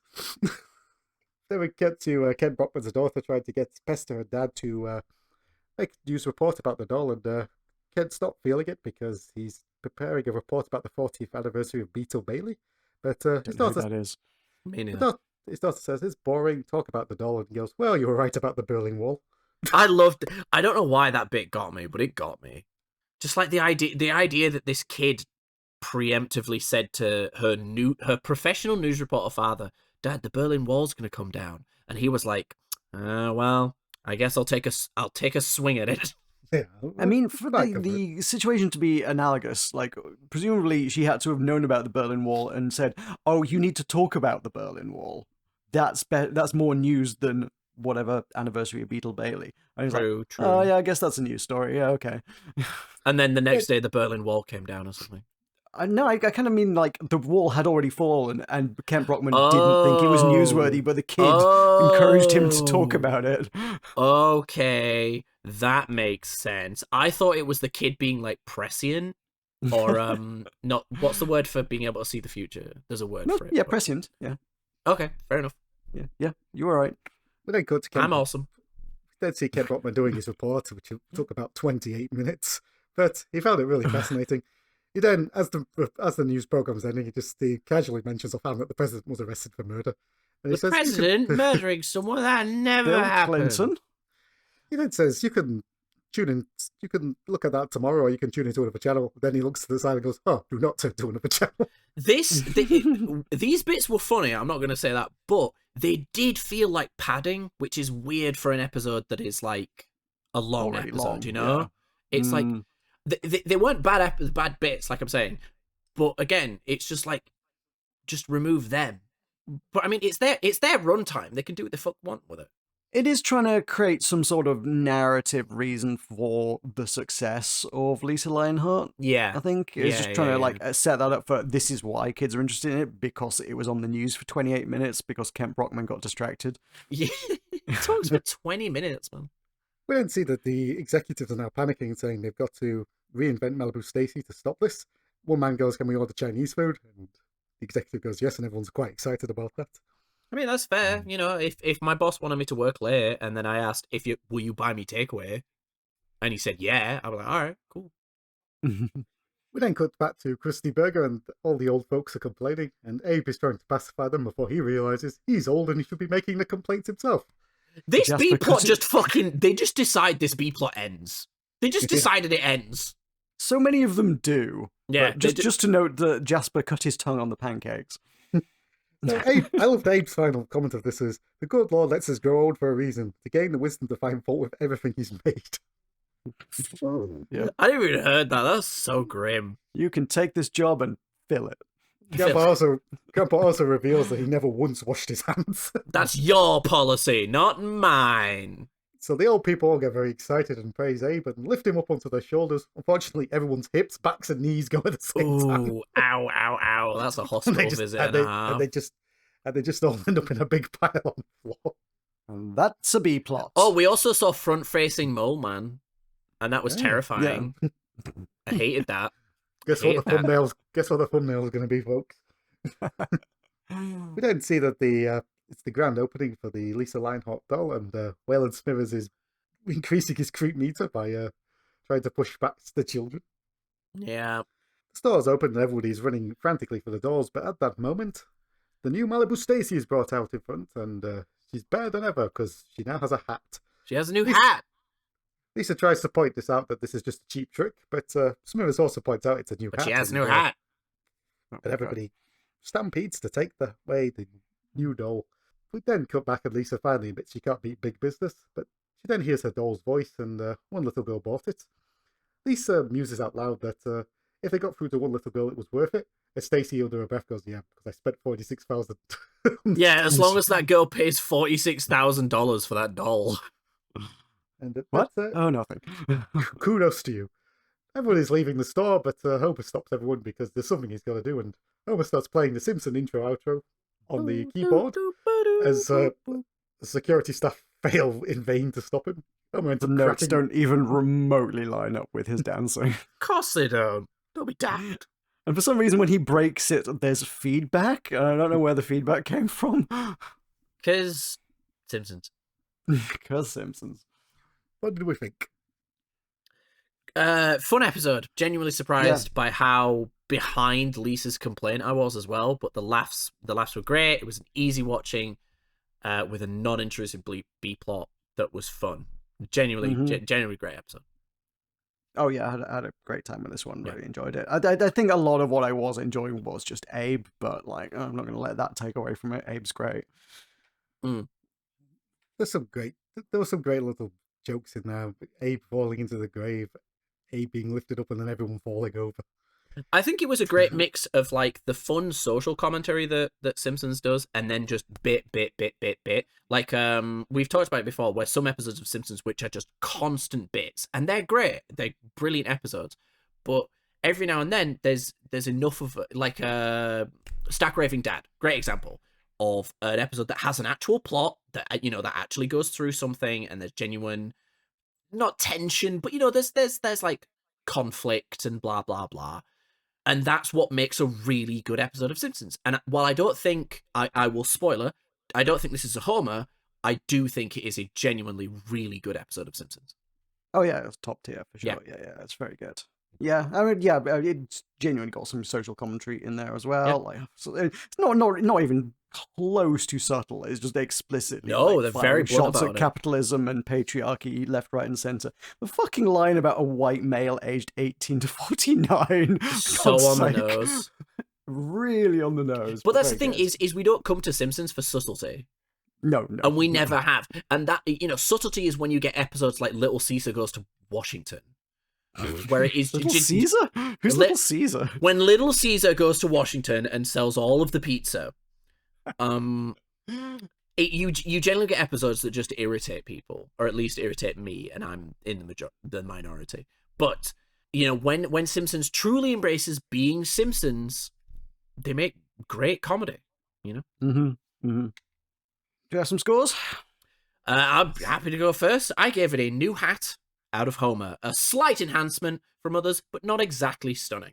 Because again, it wasn't a Homer, but it was genuinely better than a lot of the episodes of Simpsons we've seen so far. Michael? I'm giving it a 1 sip and I'm totally hip out of Homer. Yeah. I gave it Bong Joon-ho out of Homer because it was not even slightly subtle, but I do love it. Jesus Christ. That was a varying type of joke we got here. We got Michael, who never explains his jokes, and I love you for that. Please keep it up. There's me, who, again, as always, tries to do what I do, and then John, who's just like, fuck it. Naming Korean directors over here. That's what I'm doing. I don't care. Like, I've watched a bunch of Bong Joon-ho this year, and like every single film it is just like completely Lisa versus Malibu Stacy levels of subtlety. Just fuck the cops, fuck the government, and it's great. I'm gonna ask a stupid question that may make me seem slightly ignorant. Is Bong Joon-ho the guy that did Parasite? It is, yes. Okay, cool. Exactly, so I'm not a racist. Awesome. I haven't watched it. He also did Mickey 17. Oh, sick! I haven't watched that yet. Is it good? It's very good, yeah. Oh, right. Awesome. Because I was going to go see it, and then everyone was like, oh, it's shit. And I was like, well, why is it shit? And then no one could give me an answer. No, it's not. It's fucking great. Awesome. Cool. I like how you censor yourself as well. Anyway, carry on. What did it say about society, guys? As always, I have mine all pre-written as usual. Sorry to break it to the fans. It's probably also one of the most easily digestible political episodes of Simpsons that I've seen. But I don't know how people in the 90s reacted to it. That's what I'd be interested in, is how people thought about it in the 90s. Because right now, to me, I watch this and go, yeah, makes sense. I honestly don't know if much has changed with Barbie since I was a kid. I never played with them. There's always felt like a vibe to me with Barbie of girls can do anything, But again, I'm not a 6-year-old girl. Though now that I've shaved my face, that might be hard to tell. Genuinely, I always felt like Barbie felt kind of feminist, even if it didn't to some people. Again, I was 6, so what the fuck did I know about politics? Yeah. I used to genuinely think capitalism was a good system, so clearly I was not in good brain.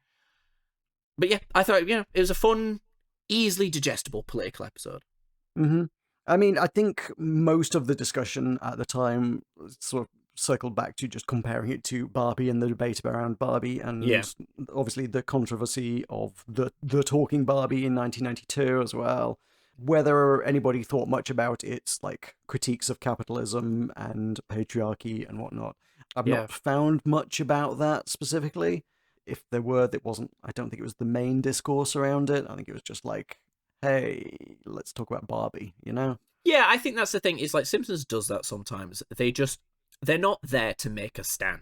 They're not there to be like, here is how we feel politically one way or the other. I think they do that sometimes, but in this episode, at the very least, I don't think they were trying to do that. I don't think they were trying to say like, oh, we need to create good role models for young girls. Or they're saying, fuck it, every girl should be a trad wife. I think they were taking something that was politically relevant and to the time and making an episode of Simpsons around it that then made it comedic. Whether it made people think about it, is kind of a bonus or not a bonus or whatever, but it worked out. Sorry, Michael. Your thoughts? Yeah, I think you've covered everything there.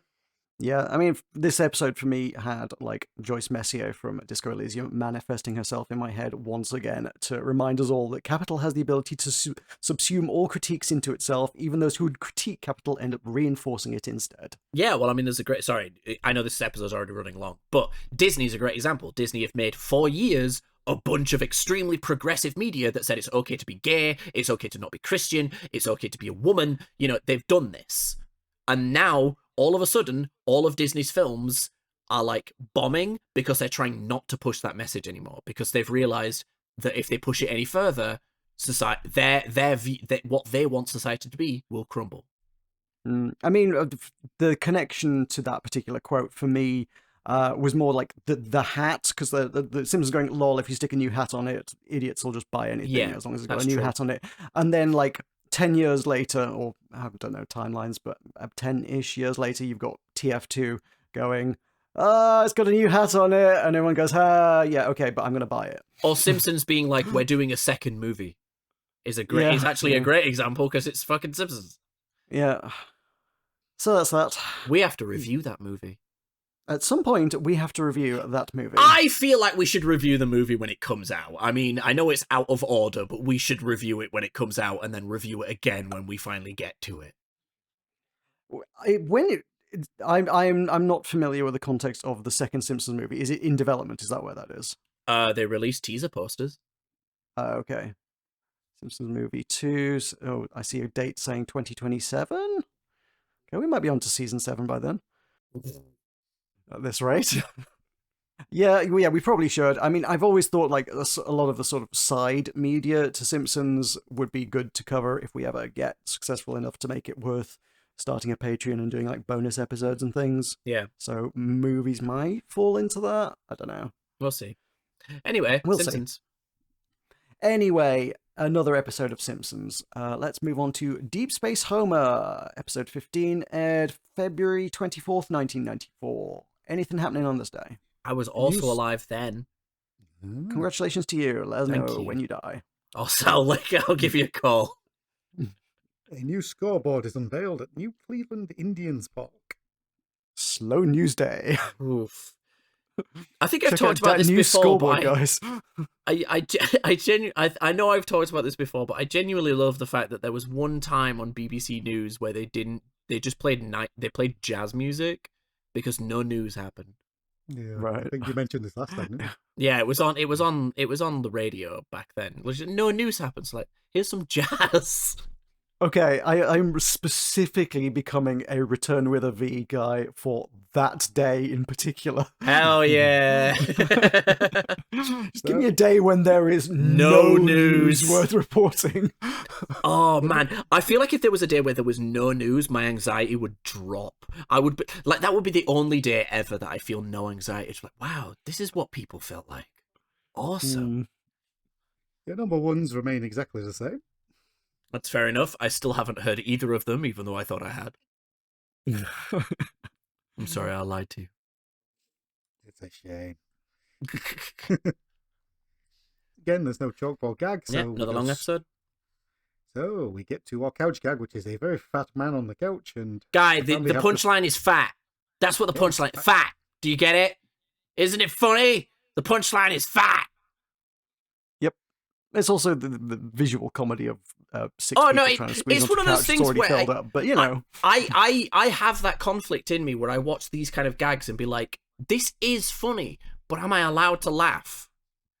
You know, and it's why I kind of understand that kind of like right-leaning position of, oh, you can't laugh at anything anymore. And it's like, no, you can. We just, like, there's limits, but stuff I used to find funny, I have to like look back now and be like, am I an asshole for finding this funny? It's weird.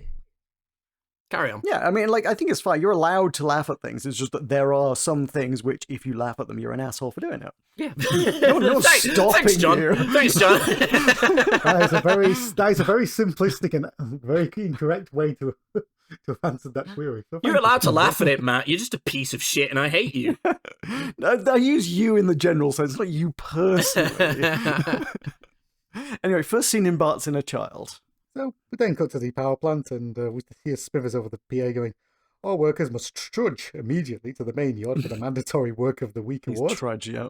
We then see everybody trudging past an X-ray machine, and the security guards looking through, and we do see that some people are bringing in pistols and Uzis. What are they looking for in this moment? Because it's definitely not weapons. Well, one guy walks through with an Uzi, two kids are posing as an adult, and then we see a Neanderthal-looking skeleton. He goes, "Oh, hey, Elmer." And we said to him, we go, "Hey."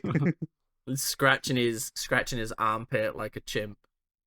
We then see everyone in the courtyard with medals around their neck, and Carl mentions that everyone has already won one of these, except war. And we see the 4 hold. Then Homer comes in, and Homer says, How did "Today is-" Homer not win a Worker of the Week for saving the plant from a meltdown? Well, that was Employee of the Month. It's a difference. Oh, my apologies. Yeah, that's true. Yeah, fair point. So Homer says that today will be his day, and when he says how, because Homer reveals that there's a union rule that says every employee must win it once, regardless of I love how incompetence or Homer doesn't try to obesity. convince himself that he is a good worker. He just says, no, I have to win it because the union says so. Yeah, it's my turn. It's my turn. And incompetence, obesity, or rank of odor will not stop him. Why? You can't put obesity there. You can't, like, we're not giving you this Worker of the Week award because you're fat. Snows then tells the workers that they need to have awed hush for Mr. Burns, and everyone gasps when he shoots him. They do give him an odd They hush. give him an odd hush. It's appropriate.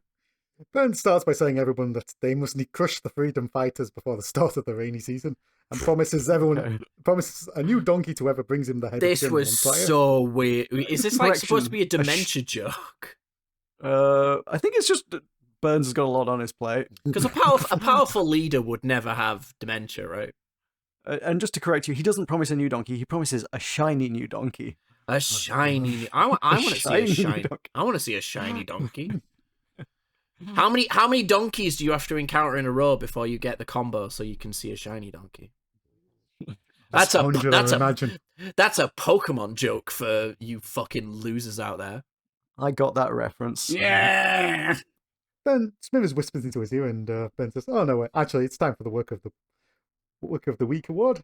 And Burns can't believe they've overlooked this person for so long. I love And how they he couldn't- struggles to hold the medal as well, because he's old. But Burns finally reveals that the award goes to an inanimate carbon rod. Everyone cheers wildly, and Homer goes, "They want inanimate, huh? I'll show him inanimate." Oh, dude, this is the dumbest joke in all of Simpsons. I was genuinely cackling. It's so really good. fucking funny. It was the change of lighting that got me. It was the change of lighting. I don't know why, but when that happened, it fucking got me. So Homer legitimately just stands there for a while, glaring at the He rod. freezes, angry and seething, It's completely so inanimate good. until It's the so sun good. goes down. It's so good, man. He really was inanimate. So Homer is despondent at the dinner table as he complains about it being a popularity contest, and Bart asks if he actually got to see the rod. I'm not gonna lie, he is right about Employee of the Month being a popularity contest in my experience, because it was like the ones I'm familiar with is usually like staff voting for each other, and it's just like, yes, who did you like this month? Yeah. Gee, I wonder who never won Worker of the Week. I have never won Employee of the Week or month. Neither have I, so we're in the same boat. My bosses have all universally hated me because I'm weird. That seems fair. No. That seems fair, Matt. You're a piece of shit. I wouldn't like you either. It's because you find fat people funny. Yeah, exactly. I'm sorry, guys. So Homer laments the fact that no one respects him at work, and Marge says we respect him, and then we see that Bart is writing the words "insert brain here" with an arrow on the back of his head. I did like as well when Marge says we respect you. She puts her arm around Lisa and Maggie, and they just keep eating. Lisa and Bart laugh, and Marge tells Homer Bart off for drawing on Homer's skull, but then she starts to laugh. Homer wants to read what it says, and we then see him start trying to spin to see the back of his head, and he starts Is this the beginning of the running on the ground thing? Yeah. I didn't think we'd seen it yet. So I thought we had already seen him do that. Maybe my memory is that. you're thinking of the Union one where he starts cooking like a chicken and doing that spin on the ground after. Yeah, that one. This one, Homer's trying to see the message on the back of his head, and the family are laughing in hysterics until they stop laughing because it stops being funny. It gets Yeah. weird after a while. Yeah, And it really does. Marge just looks concerned after a while. But then cut to Homer saying, TV respects me. It laughs with me, not at me. Then turns it on and it's just a man laughing straight at him. Yeah. Mhm. Homer then changes the channel and we see there's a space launch going on, and we see that it's quite dry. I mean, space launches usually kind of are, to be fair. Yep. I mean, like, you see the rocket go, and the rocket's spectacular, but like the commentary in the lead up to it is Everyone's just that's waiting for the point where science. they say "Make rocket go" now. So we then see that they're talking about the logistics of making screws weightless. And Homer gets a bit bored, but he accidentally knocks the batteries out of the remote. It is also hard to explain why some space flights are important. It is hard to explain why certain bits of science are important. I think It is, but like, yeah, I mean, it is important though. I'm not gonna start going No, down. I'm not saying you won't. And that's why vaccines are bullshit. I'm not gonna do that. What I'm saying is, No. it is hard, and I think it's funny that Simpsons know how to make fun of that. If I want to derail things, and I do because it's my podcast, and It we is. want to get into this, and anyone wants convincing, an interesting bit of science news that came across my feed a few weeks ago is that I think it was Japanese scientists have The teeth found regrowing a way- thing. Sorry? The teeth regrowing thing. No, it was bone Oh. fusing. Oh, fuck. They found a substance that like clams use to like stick themselves onto stuff, and they can use it to just glue bones back together, and it's way better than any other technology we've got for like repairing fractures. Holy shit. That must be linked to them figuring out how, because the Japanese also figured out how to regrow teeth. Oh, maybe clams regrow teeth. I don't know. Science is weird. What you do is you put the tooth in the clam, and it puts a layer around it. This is just going to lead to a lot of clams being harmed. I would get a really pearly teeth. I would love all of my teeth to be made of mother of pearl. That'd be sick. But yeah, like somebody somewhere had to like research the goop that clams make, and that led to being able to fix bones. But someone somewhere was like, "Why are you researching clam goop?" Yeah, you never know where the fair. breakthrough's going to come from. Yeah. Well, penicillin is a great example of that. But anyway, before I lose my mind, let's continue. Yeah, research shit is good. So speaking of losing their mind, Homer's on the floor trying to find the batteries as the commentators are talking about the three musketeers of a mathematician, a different kind of mathematician, and a statistician.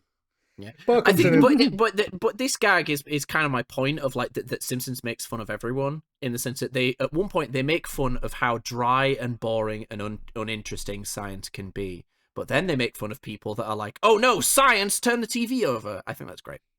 Bart comes in and joins the panic, and Homer cannot get these batteries in the remote. Bart makes a lunging leap and eventually unplugs the TV, and everyone is relieved. Imagine being that desperate to not learn. We then cut to NASA in mission control, and the assistant points out it's a serious problem because the Nielsen ratings are at the lowest, and the scientist panics because they're being beat by Connie Chung's Christmas. I like that there's a vague implication that specifically Bart pulling out the plug was the straw that broke the camel's back end. That was what plunged their ratings to the lowest point. Like the They straw were that doing broke the camel's fine right up until that plug was pulled, and then they're like, shit, our ratings, that's it, they're gone. We've lost half our audience. They've sunk too far. So we go to the NASA meeting, and they're panicking because they're going to lose their funding, and they're wondering how to fix this. And one's assistant suggests that they finally told the public the truth that chimps came back from space super intelligent. This was so good. We then cut to the super intelligent chimp in a No, suit going, I "No, don't think we'll be telling them that. So the assistant then points out the public see astronauts as clean-cut athletic go-getters, and they hate people like that. And, That's true, I do. Yeah. So to be they then fair. give us some When examples. when someone comes at you with all that positive energy and they're clearly like they take care of themselves and they eat kale and you're just like, I'm going to stab you. I'm going to stab you. So we then get some examples of who people do like, which includes Tim Allen and Home Improvement, where he souped up his lawnmower and accidentally Oh, is killed that Wilson. who that's referencing? I Fuck had me. no idea what that was supposed to be. Well done, Michael. Yeah, I used to watch it. Well, you know, we've all got to watch something. So Tim Allen inadvertently kills the next door neighbor Wilson and goes, "Well, I'm going back to jail," which is a joke at Tim Allen because he did actually go to jail. Oh, fucking really? hell. Used to deal coke. Oh, Oh. well, didn't we all? We then cut to Married with Children, and Peggy wants to have sex with Al, and Al goes, "Nah." The audience looks at it, and Al flushes the toilet. This is the third time they've referenced Married with Kids. Is it? I only counted 2. I'm fairly Is it certain. 3? I'm fairly certain they've done it once before. They do dunk on it a few times, certainly, yeah. I remember It wa- watching that as a kid because my dad watched it. Oh yeah, my dad watched it. Hey, dude, high five. Hey, Don't worry, Audacity picked it up even if Discord didn't. Okay, good. I was going to say, did you guys both, like, slap your screens or something there? I clapped my hands. Okay. I just made the noise. Someone of them points out that these are blue-collar slobs, and the scientist says that's who we need. And someone suggests a lengthy, inefficient search at the taxpayer's expense. Wish there was an easier way. I At that moment, That's a good line, man. That's great. At that moment, the phone rings, and we see that Homer has managed to call NASA. And when they ask him how he got their They phone all number, keep calling it Nassau. I picked up on that, yeah, because I literally wrote Nassau down like the fucking pirate town, Nassau. Yeah, but there's also Nassau County somewhere in America. All right. There's Nassau County. So I was like, is it meant to be like a very subtle joke that so many Americans call it Nassau because they've heard of Nassau County? I thought it was just Homer being Homer and stupid. No, but then the Colonel says it as well. I know, yeah. Well, I picked up on Homer saying it first, and then someone else called it. I was like, oh no, this is just what the Simpsons producers think. Is how you say NASA. Is? Yeah. Well, it's all right because they're about to defund NASA, so it doesn't fucking matter. Anyway, Simpsons. So NASA asks how he got the phone number, and Homer goes, "Shut up!" And Yeah, I love Homer saying "shut up." He's also looking for some tang, and then we hear that the toilet flushes, and the long search is over. Aren't we all? We then come back to Homer, and Homer's now calling President Clinton in his search for tang. He Shut also up, tells hasn't Clinton been arrested for murder. Got away with that, apparently. Well, no, probably. Yeah, I guess he was the vice president. I don't know. So Homer tells Clinton to shut up before NASA interrupts him, and Homer pins the blame on Barney. And the scientist asks Barney if he'd like to become an astronaut, and Barney is quite excited. And when they point out to Barney he's going to get the respect of all his family and friends, Homer I like how realizes because they had to say the specific thing that Homer wanted at the time. Homer didn't care about Barney becoming an astronaut. He cared about Barney getting the respect of his friends and family. Mm-hmm. So Homer charges in and reveals he made the crank call, and he tells him that he's got a file. So Yeah, I've got a file. I have a file. The scientists decide they better just take both of them, and one of them just knocks both of them. What is this called? Because I keep calling it a beaver tail, because I know that's like a joke name of it. It's a billy club. I know it's a blackjack. A blackjack, yeah. The scientist says they wanted to both be astronauts. He goes, I knew.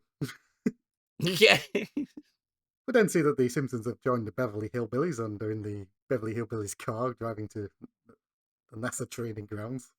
Excuse me, the Nassau. At least say it right. Sorry, I'll get it eventually. What was the deal? What was the deal with the car, by the way? Like, what was the context of this? It's the intro. It's the intro to the Beverly Hillbillies, which was a show in the '60s. I don't know why they showed it in here. Why are the Simpsons driving it? So what we're learning is that the Simpsons writers had just binge watched a bunch of TV before writing an episode today. Yeah, I mean, the best thing I can give you is it was a fish out of water scenario they were trying to draw. Yeah, I mean that makes sense. Okay. But yeah, so they hold a press conference and they reveal that these are the astronauts of. I like how they've got them in little outfits. Yeah, the modern man. Barney's dressed as a golfer. Homer's as if he's doing a barbecue in the background. Praise the chief. Praise the chef. Hail to the chef. Hail to the chef. My apologies. So they opens questions to the press, and the reporters keep asking, "Is this a joke?" It's just fucking hell. No more questions about how this is a joke. And they all put their hands down. One of the reporters finally asks if they think it's a good idea to send unqualified people into space, and Homer takes over the question and goes, "It's only a risk if they get sent to the planet of the apes." That horrible planet of the apes. Homer then works out, good. and Homer works out that it's actually Earth and does the entirety of the closing speech. I love that this is what it took for Homer to figure out the plot of Planet of the Apes. He does it exact word for word in the ending. Maybe he's never watched it. He's just seen that one frame of the Statue of Liberty. Maybe. What a great movie. Anyway. As Homer's lamenting the fate of Earth on the floor, Barney passes out drunk, and the press conference ends, and we just see Barney being pulled back out. Where did he get the booze from? Where did he get the booze from, guys? Barney's just always Barney finds a way, just like he found a way to teleport back into Moe's bar. We then see that training is about to begin, and it's revealed that only one of them will be able to go into space. And Barney's told that he can't drink any beer, Barney complains because now he's going to have to drink wine. Yeah, only wine. Oh, I did. Yeah, very simple but very funny. I've never seen Barney drink wine. No, we have. We must have seen him drink, not from a glass. I'm saying he probably drank it from a bottle, but we must have. We must Yeah, have. maybe. Yeah. Do we, all three of us, just have shit memories? Probably. I'm drunk most of the time that we record these, so I think it's fair that I don't remember. Well, John and I are old people. You're old. Yeah, that's my excuse. Your excuse is that you're old. I'm drinking a Buzz Cola and it's burning my tongue. Oh no! They made me take the elephant, giraffe, lion test thing. Oh, very good. It's an IQ test. Kamala Harris couldn't pass it. You got results that no one's ever seen before. It was amazing. Then see the family around the dinner, and Bart says he's feeling the opposite of shame, and Marge has pride, and Bart goes, "Nope, not that." And Not quite that. And Homer goes, "Less shame," and Bart accepts that. That was cute. So Marge starts going through how she's feeling, and it's nervous, anxious, wary, apprehensive. God, this went on for a while. Concerned, And also, and then sleepy isn't an emotion. Marge finally says it's something that you've just got to do, and Homer wasn't paying attention at all. Who would be? She talks a lot. Homer turns up to the training, and he introduces it as he's on time, but he's not, and he can't see Barney. Let's crash the rocket to the White House and kill the President, Gumball. Turns out that Barney is now sober, and he's been there since sundown, and Barney's regained his balance addiction, and Barney does several cartwheels while he's... Do you know what? It is actually genuinely hard to sing that song. I don't know why. It's kind of a tongue twister. Well, yeah. I am a major model of a modern major general. I did at one point make a very concerted effort to try and learn it. And I know I've got some of it. I definitely couldn't do the whole thing. I only know the version from Mass Effect where a fucking Solarian learns it. Oh, the scientist Solarian. Yeah, version, and there's this. Yeah, that's great. Homer starts trying to do his own version with a man from Nantucket, but crashes into the wall. I mean, it's still impressive that a guy like Homer can do a fucking cartwheel. Yeah. So they're now on the G-Force machine, and we see that Barney's face gets pulled back. Homer does his version of it and turns into They did Popeye. a fucking Popeye reference. What the actual balls? Did they just not know what to put here? Yeah, I enjoyed Popeye Homer because he can't stand no more. I enjoyed it. I was just confused. It is a bit weird. There's no getting around that. We then see that they're blowing into the bowls to keep lung capacity, and we see that Homer I had to actually do one of these for an his... asthma test. I've done something similar, yeah. I was amazed because I was like, because obviously I only have my experience. I was like, I breathe normally, and then they were like, "Oh, do this asthma test." So I did, and I fucking struggled. And they were like, "Yeah, most people can keep it here for like 4 seconds." I didn't even get close. I was like, "Oh God, I'm broken." Yeah, I had big issues with it in my teens. I had a similar experience of being like, "Oh yeah, no, your lungs just do not work." Yeah. Like, oh, okay, cool. It's it's awesome. It's awesome. It's awesome to hear that, isn't it? It's good to know. Then going to Star Trek and they're having a battle in the arena. They've got it. I love this Star Trek reference. It's so good. So many movies have done it as well. It's great. We then see that the experienced astronauts are introduced, and they include Ray Spanion and Buzz Aldrin, who is the second man on the moon. Buzz points out that second comes right after first. Everyone just pauses and looks awkwardly. Buzz Aldrin almost got arrested for punching a dude in the face who just came up to him in a bar and said the moon landing was fake. He was right to do it though. Absolutely, fuck it. I genuinely, my dad's best friend doesn't believe in the moon landing. Oh my god. And I genuinely, when he said it to me, I did not know how to respond. I was not the polite, congenial person you know today back then. Fun trivia regarding this line, they were concerned that line he might find it slightly insulting and had a backup line prepared, which was first to take a soil sample. But actually, he was quite happy to go with second comes right after first. No, you see, he seems to be a very good-humoured person because he's in I think he's the guy that's in Frasier. He makes a guest appearance in Frasier. Does he? And he talks about the whole bit is that Frasier is distracted while Buzz Aldrin is actually confessing to the world that they saw aliens. Well, I thought it was fucking funny. Jesus Christ, I'll never share again on this show. I have no memory of the episode. I've seen very little Frasier. Yo, Frasier's dope. I love Frasier. Kelsey Nope. Grammer's a tool, but, Frasier's great. Weirdly, I feel like I've got like a cultural, like, fairly thorough understanding of the whole concept of Frasier. If somebody does Frasier bits, I'm like, I get it. Genuinely, but, like, I don't think I've you ever are- watched much Frasier. You are the epitome of a person that said, if they said to me, I've watched all of Frasier multiple times, I would be like, all right. I would believe Yeah. it, is what I'm saying. Fair play. Eventually, Buzz compliments Barney on kicking ass, and Homer says, "There's still time. There's something called the swimsuit competition." And the scientist has to point out there is no swimsuit competition. And So I shaved my bikini zone for nothing. we finally get to the results being announced, and the scientist announces that they are both winners, but in a more accurate way, Barney is the winner. I mean, it's fair. It's true. Homer's quite gracious in his defeat, and they all toast the mission, and Barney goes into a slightly crazed look as he declares that it now begins. It starts begins. He starts chugging from the bottle and steals the jetpack. The jetpack runs out of fuel, and Barney bounces off the roof of the pillow factory. Pillow factory lands in a road and then gets run over by a truck containing marshmallows.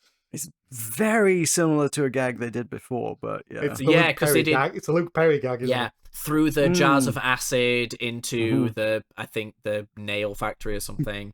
Yeah, they Yeah, did. he does land in the. I think it was the pillow factory. Wasn't was it the pillow But then factory? Then they demolished the factory around him. Oh, right. Okay. Yeah. Right. Fair enough. Also, sorry, I know I've talked about this before, but I wanted to talk about it again. The early obsession with making alcoholism jokes is very, very interesting to me. Because one thing I've thought about since we last talked about it is I actually do think a few people looked at these jokes, like looked at Barney Gumble and thought, "Shit, is that what I'm like?" So I do think there probably was a positive benefit to these jokes, but then there was the other side of that people used this kind of good-humored, silly vibes to excuse alcoholism. You're like, oh, that's just your silly uncle. He doesn't have a problem. And I find that so fascinating. But there's also probably like a level of problem use that isn't necessarily as self-destructive as Barney is. Like, you could probably excuse it by going, Yeah, well, at least he I'm hasn't not- stolen a I'm not Barney jetpack. Gumble. Yeah. Yeah. I think I might be a drunk, but I never crashed a jetpack. Yeah. Bad. Yeah, you know. But I think that's so interesting because I think all three of us, because we're all like slightly different ages, but we all saw media as a kid that showed alcoholism in not a positive light, but a humorous or not negative light. And I find that really interesting. And I genuinely would love to know if there's like studies or at least for my shitty attention span, a good YouTube documentary or video essay on it. Because it is true. Like, we don't really have sitcoms making fun of alcoholism anymore. And yet it was a very prevalent thing. It's just very... And Simpsons is a great example of it. I mean, I don't feel like I've watched I'm struggling to name a recent sitcom. What do they still make sitcoms these days? Is that a thing that exists? What's a modern sitcom? How I Met Your Father got cancelled after 2 seasons and was objectively better than How I Met Your Mother, and I will die on that hill. Oh, okay. But yeah, if you're going to say, oh, do they show it in sitcoms these days? I'm like, I can't name a sitcom these days. I would love to, because when we get to modern Simpsons, I'm very curious if they still show Barney Gumble as prevalently as they did. A little ways off that, though, yeah. Because even Homer's an alcoholic. Yeah. Every time he's shown, he drinks. He's drinking Duff. Well, Barney was actually drinking non-alcoholic champagne, so that shouldn't have happened. That got me. That fucking got me. That was great. Homer is declared the winner by default, and Homer says it's the 2 sweetest words in the English language as he starts doing the default dance. Default. Mm-hmm. The scientist knocks him out again, and it turns out that it was a send away. Yeah, I love that. It's like, where did you even get there? Send away. Then I come back, and we've got an Itchy and Scratchy cartoon, and we then get the alien gag of Scratchy. That makes an aliens gag, despite it being a Star Trek reference. How dare they? Fucking amateurs. So Itchy comes out of Scratchy's stomach and then throws him out the airlock. Then cuts him in half with the rings of Saturn before exploding his head. We then get this was fucking brutal. Like, I know Itchy and Scratchy gets progressively more violent. I was not ready for how violent Itchy and Scratchy gets. Well, there was a warning. Don't worry. The preceding program contains scenes for extreme violence. That was great. That was so fun. That was fantastic. We see Lisa and Bart howling while Homer looks like he's about to...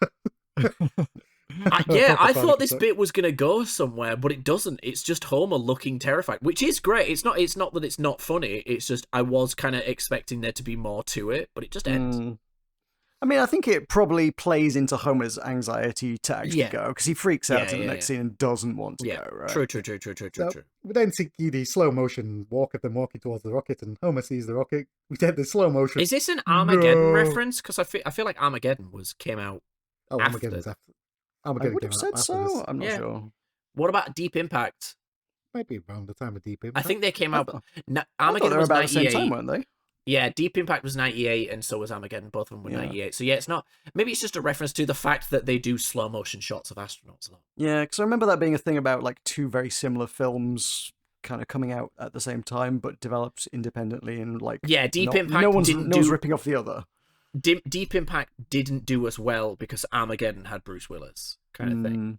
But then most people that have seen it are like, Deep Impact is an objectively better film. But I don't fucking know because I've only seen Armageddon. So Homer starts doing a slow motion no before we hear a little pop before he starts running away. Yeah, why did they do that? There's a little I pop. don't know. Not sure what that was. Weird.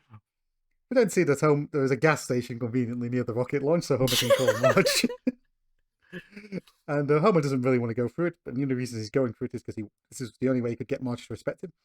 Marge says that Homer wasn't an astronaut when she met him, and he didn't even know how to use a touch tone. But imagine that though as well, of like being married to someone for enough to have 3 children, one of whom is 10 years old, and you still don't think they respect you.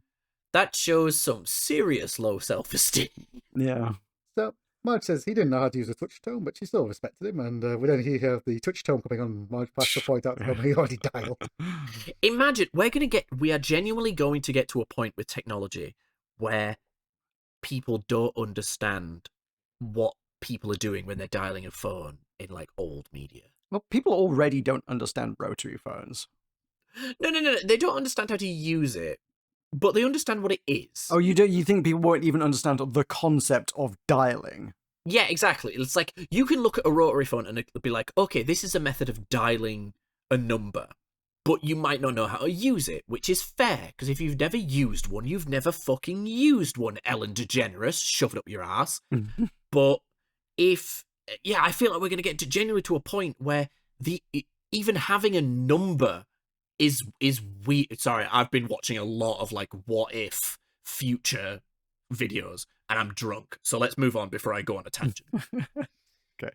Marge points out that this could be an opportunity that Homer regrets for the rest of his life, and Homer laments as he talks about the story of missing the fucking Mr. T story, man.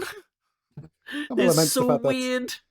He put off seeing Mr. T, and he just missed Mr. T, and Homer's sad that he's not going to make that mistake again. He's going to space right now. Do you know Mr. T doesn't like the new A-Team film? And his reasoning is that no one died in the original A-Team show. Oh, okay. Yeah, he said it was too violent. I'm like, dude, you're B.A. fucking Baracus, the dude that kicked the shit out of Sylvester Stallone in Rocky number. That wasn't A-Team, it's fine. That's true. And he did not kill Rocky. Well, this is true, yeah, he didn't kill him, he just kicked the 7 bells of shit out of him. Yeah, but it's not murder. That's true.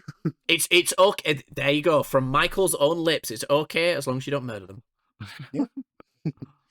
So Marge gives a bit of a pep talk, but then we hear the tone touch come back on because I love Marge's face. She's just like, God, I love you, but you're a fucking idiot. But then see the countdown beginning, and Homer complains about being thirsty, and Race asks if they could sedate the cargo. Sedate the cargo. I love that they call him cargo. Again, go through the checklist, which includes the IRS surveillance satellite, the ant ball. So again, just to go on to that previous line about sedation, ahead of schedule, they planned to sedate knock him the out. cargo. We want to sedate him earlier than we planned to. Yeah. They were like, he is going to be a nuisance, so let's knock him out. See, So we go through the checklist, which includes the IRS surveillance. Sorry, so satellite. just again, just a tiny tangent. Imagine you see a live feed of astronauts and one of them's taking a fucking nap. Wouldn't you gain infinite respect for that man? He just went through one of the probably most difficult experiences humans can go through, leaving our fucking atmosphere, and dude's just like, yeah, whatever. What a Chad. We go through the checklist again, and it's the IRS surveillance satellite, the ant farm, and the children's letters to God. Which To be ejected. jettisoned. Yeah, it was great. We then see the thing go off, and it's 3, 2, 1. Make rocket go now. We then see the G-force taking effect on them all, and Homer turns into Richard Nixon. Why? Someone thought it was funny. And I laughed, so they were right. I was so confused. See the entire family watching at home, and Bart goes, "Go, Dad, go." Lisa does a little bit of a poem. Everyone looks at her, and then Lisa goes, "Go, Dad, go." I agree, though. If you fucking bust out a poem that you've prepared that no one else was prepared for, fuck you. We then see the NASA launch thing, and the TV ratings are the highest they've been in 10 years. Everyone celebrates, and the scientist goes, "Well, how's the spacecraft doing?" And turns out all the This equipment is just all domestic for TV just ratings. monitoring TV ratings. That was fucking cracking, man. I loved it. We get the wide shot of Earth, and Homer's declaring it's the most beautiful or inspiring sight that he's ever seen. Then he reveals, "Look what I've snuck aboard," and he's got a bag of potato chips. He then opens it, and Hell yeah, brother. then we see the astronauts all panicking, saying they'll clog the instruments, and Careful, Ozzy's they're very- ruffled. Homer just says, "Don't worry, he's got a solution." And we then just see Homer start spinning through the air as the waltz plays in the background, and we just hear Homer. I genuinely think this is probably one of the most memorable bits in all of Simpsons. Quite I frankly, think yes. I think more people remember this than anything else we've watched. So Homer starts chomping on the things to the tune of the waltz, which is amazing. Mhm. And we see Homer do the slow spin to go get that one potato chip. Unfortunately, his momentum starts to take him towards the ant farm. We then see a great furious argument between the ants about protecting the queen, in which they can't decide who is the queen. Who's the queen? I'm the queen. No, you're not. No, you're not. Homer's skull then goes for the colony, and then we see the ants go, "Freedom, horrible, horrible." Horrible That's freedom. one of those lines that lives in my head rent free. Horrible, horrible freedom. Homer then gets told off because now they'll never know if ants can be trained to sort tiny screws in space. Science is weird. Yeah. We then get a cameo from James Taylor, who's been brought into mission control to wish What the them fuck? well They in just Jason bring in James Taylor. What the balls? Homer thinks he was a former president. And Buzz Aldrin tries to politely say, "We don't really want your unique brand of bittersweet folk rock." Yeah, they do this twice. They do this twice of like overly describing James Taylor. James Taylor says, "Listen, I'm not as laid back as people think. You're listening to my music." I'd always listen to James Taylor. His music's beautiful. He starts doing Bridge Over Troubled Water, and we then cut to all three of them looking really pissed about it. Fun fact, Art Garfunkel did not like Bridge Over Troubled Water, where James Taylor thought it was the best song he's ever written. And it was because of James Taylor's insistence that it got on the album. Yeah. Thank you, Dad. We then cut to the news report on the space shuttle thing, and Ken Brockman says we're going to look live inside the spacecraft. And we don't see, and an ant floats past the screen. Everyone panics. Ken Brockman draws the conclusion that alien ant creatures have come and taken over the spacecraft. What and a are on their way to leap, dude. on their way to Earth. And Ken Brockman goes a step further by declaring his loyalty to the new space. I, for one, welcome our new insect overlords. He even has a graphic prepared of. Yeah, Real where the nice fuck did that visuals. graphic come from? He can just throw the graphics together at a moment's He's notice, a that man. journalist, okay? Yeah, the I for one welcome line is very much a meme. I'm sure we're all familiar with Yeah, at this point. sure, That's I'm fairly become certain- its own thing at this point. I'm fairly certain they use it again and say robot overlords. I'm fairly certain they use I've this definitely heard gag a lot of people use the robots because like that makes sense. Given AI and stuff. gestures at everything, but also like gestures at everything. I don't think this specifically from The Simpsons, but All right, I could be fair wrong. enough. I No, thought you- people you- were just you taking it. John, we've learnt one thing. I remember fuck all from The Simpsons, so Fair you're play. probably right. The Ken Botman says he can round people up to work in their sugar caves. Marge turns to the kids and says, "Don't worry, your dad's going to be all right." And Lisa says, "What are you basing that on?" And Marge has nothing. That's fair. We go back and James Taylor is still singing to the astronauts, and it starts struggling for lyrics, and we see he just starts repeating. No. He's not. He's not struggling for lyrics. It's because the lyrics that he's about to sing are quite negative, so he changes it to be. Yeah, to be fair, it took the second watch before I picked up on that detail. But yeah, the line is "Sweet dreams and flying machines in pieces on the ground," and then he goes, yeah, sweet dreams and flying machines flying safely through the air." Yeah, I see. Unfortunately, the ants get into the instruments, and then we see the astronauts running around panicking. Homer's running around on the roof. And James Taylor gives a story about how he and Art Garfunkel and his compressor got rid of all the ants. And he's about to get clubbed, but then the scientist realizes, they can use this to our advantage. This unkempt youngster. Can we also just talk about Art Garfunkel with his compressor creating a total vacuum outside the house? Like, I want to know the context of this, but okay. Well, you know, when you got to protect the vineyard. And their small town ways. We then see that the astronauts blow the hatches, and the ants and the chips get blown out, and Homer, who forgot to put on his seatbelt and isn't holding on to anything, dusts his hands and gets sucked out. As the main lead scientist says that this is a disaster, James Taylor goes, "Well, bye," and runs away. Yeah, I've got to go. And drops his guitar. Homer is pulled in, but unfortunately he snapped off the handle. And Race then tells Homer that if he's going to hell, he's taking Homer with him. Homer starts backing away, but he breaks off an inanimate rod. An inanimate carbon rod! And then decides he's going to bust Race's head and just starts banging it off his helmet before it gets stuck in the doorway. Buzz points out if it holds, they'll be able to re-enter the atmosphere, and Homer just goes, "Oh," then tries to pull the rod free. He has to be restrained. Yeah, I'll bet you could. We then go back to Ken Brockman, and Ken Brockman says he was a little hasty earlier in declaring his allegiance to the ants, and reaffirms that he's following its human president, and though it's not perfect, it's the best government we have. For now. Oh, Kent. He also has to quickly remove the Hail Ant sign. Yeah. I'm intrigued as to who voices Race Banyan, because I don't like Buzz Aldrin and James Taylor are the only two credited guest appearance. But like his delivery of his lines is like every line is extremely dramatic. Like it's over the top on every single line. I was wondering, had they got a guest on who wasn't accustomed to like doing acting and was just like doing what overly he could. dramatic, or But, maybe like, it was a theater actor. Yeah, I don't know who Race Banyan is, to be fair, if I'm honest, but he's not credited as Race Banyan, so I don't know. Ken Botman kind of is a little bit at the end where he goes, "Oh yeah, spacecraft in trouble, might not make it. Now it's time for the movie." Well, we'll be back after the movie. Or we'll see you after the movie or something like that. The spacecraft starts to re-enter the Earth, and we see that Buzz and Race are singing the national anthem while Homer is singing the Golden Grahams cereal jingle. Okay, just to confirm, he is a fictional astronaut and he's voiced by Hank Azaria. I thought it might be Hank Azaria, because it's always Hank Azaria. Hank Azaria knows how to act, though. This character's so over the top. I was like, this doesn't seem like this is a normal actor. Maybe that's the point. I don't know maybe. what the point they're trying to make is, but maybe that's the point. So Lisa implores Homer to make it, and Grandpa interjects, "Of course I'll make it, it's TV." It's TV. Abe Simpson definitely doesn't believe in the moon landing. Abe Simpson definitely doesn't believe in the moon landing.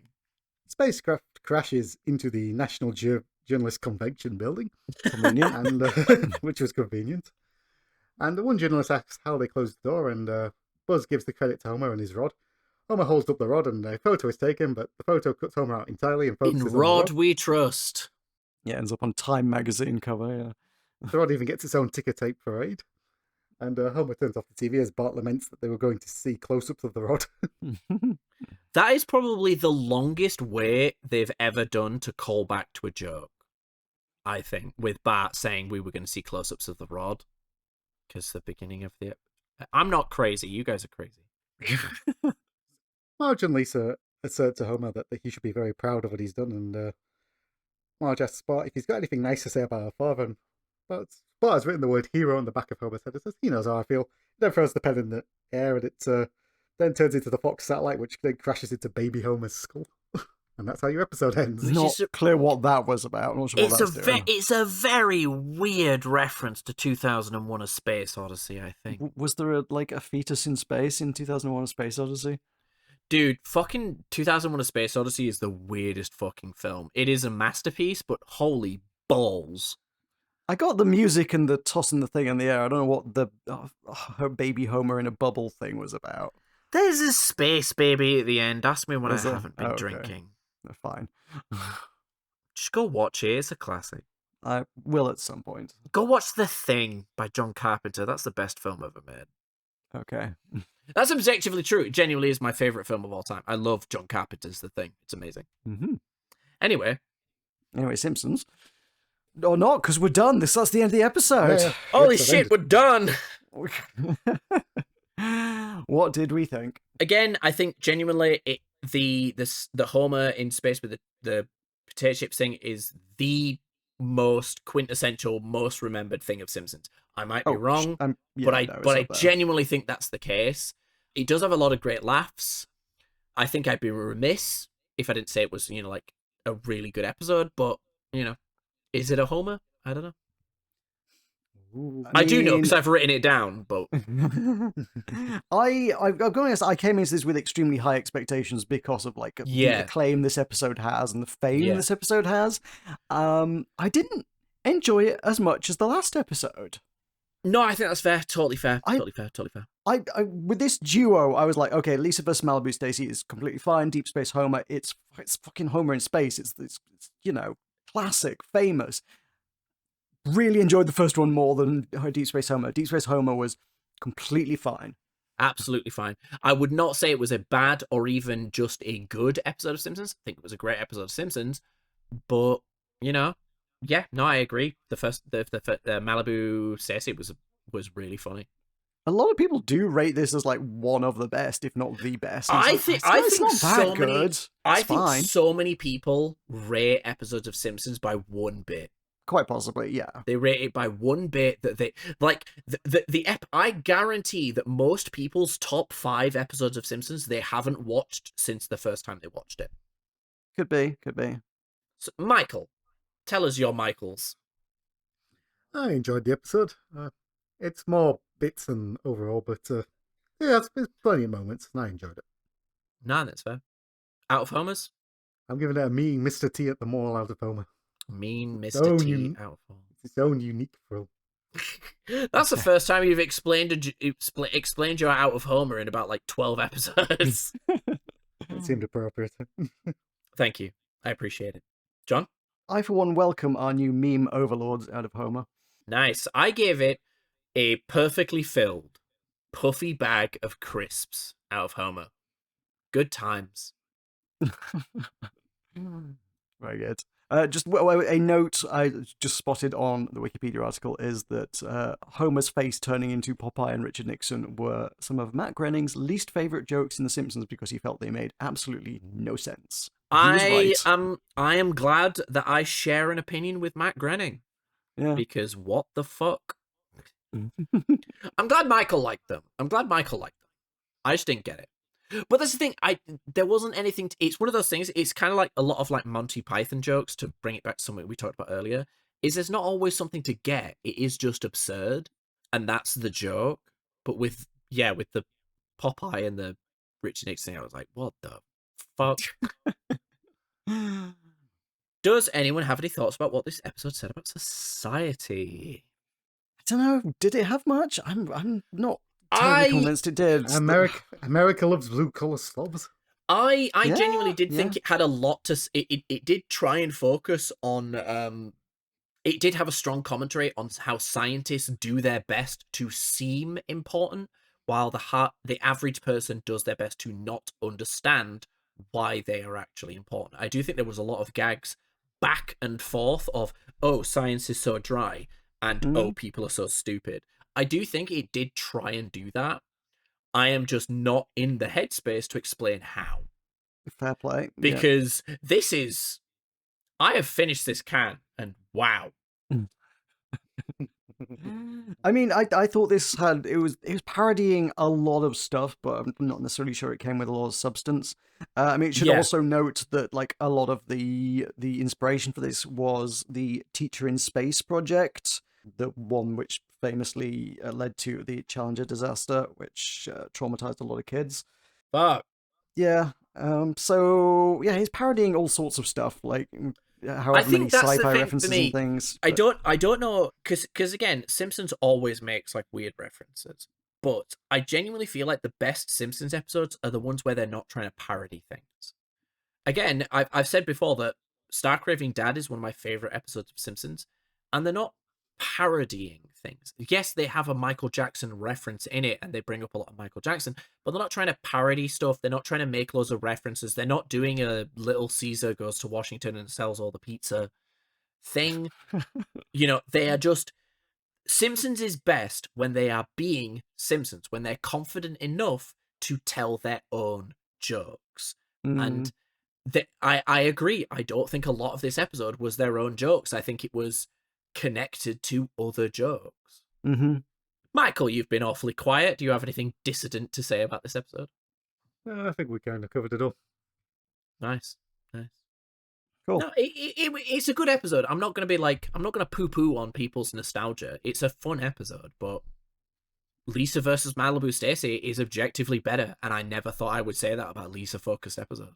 No, I was earnestly, genuinely cackling throughout Lisa versus Absolutely. Malibu Stacy. It was a banger of an episode. Really Absolutely. good. I genuinely was really tempted to give it a homer, but I'm trying to be I'm trying to be more, because I definitely think I've given double the amount of homers than anyone else.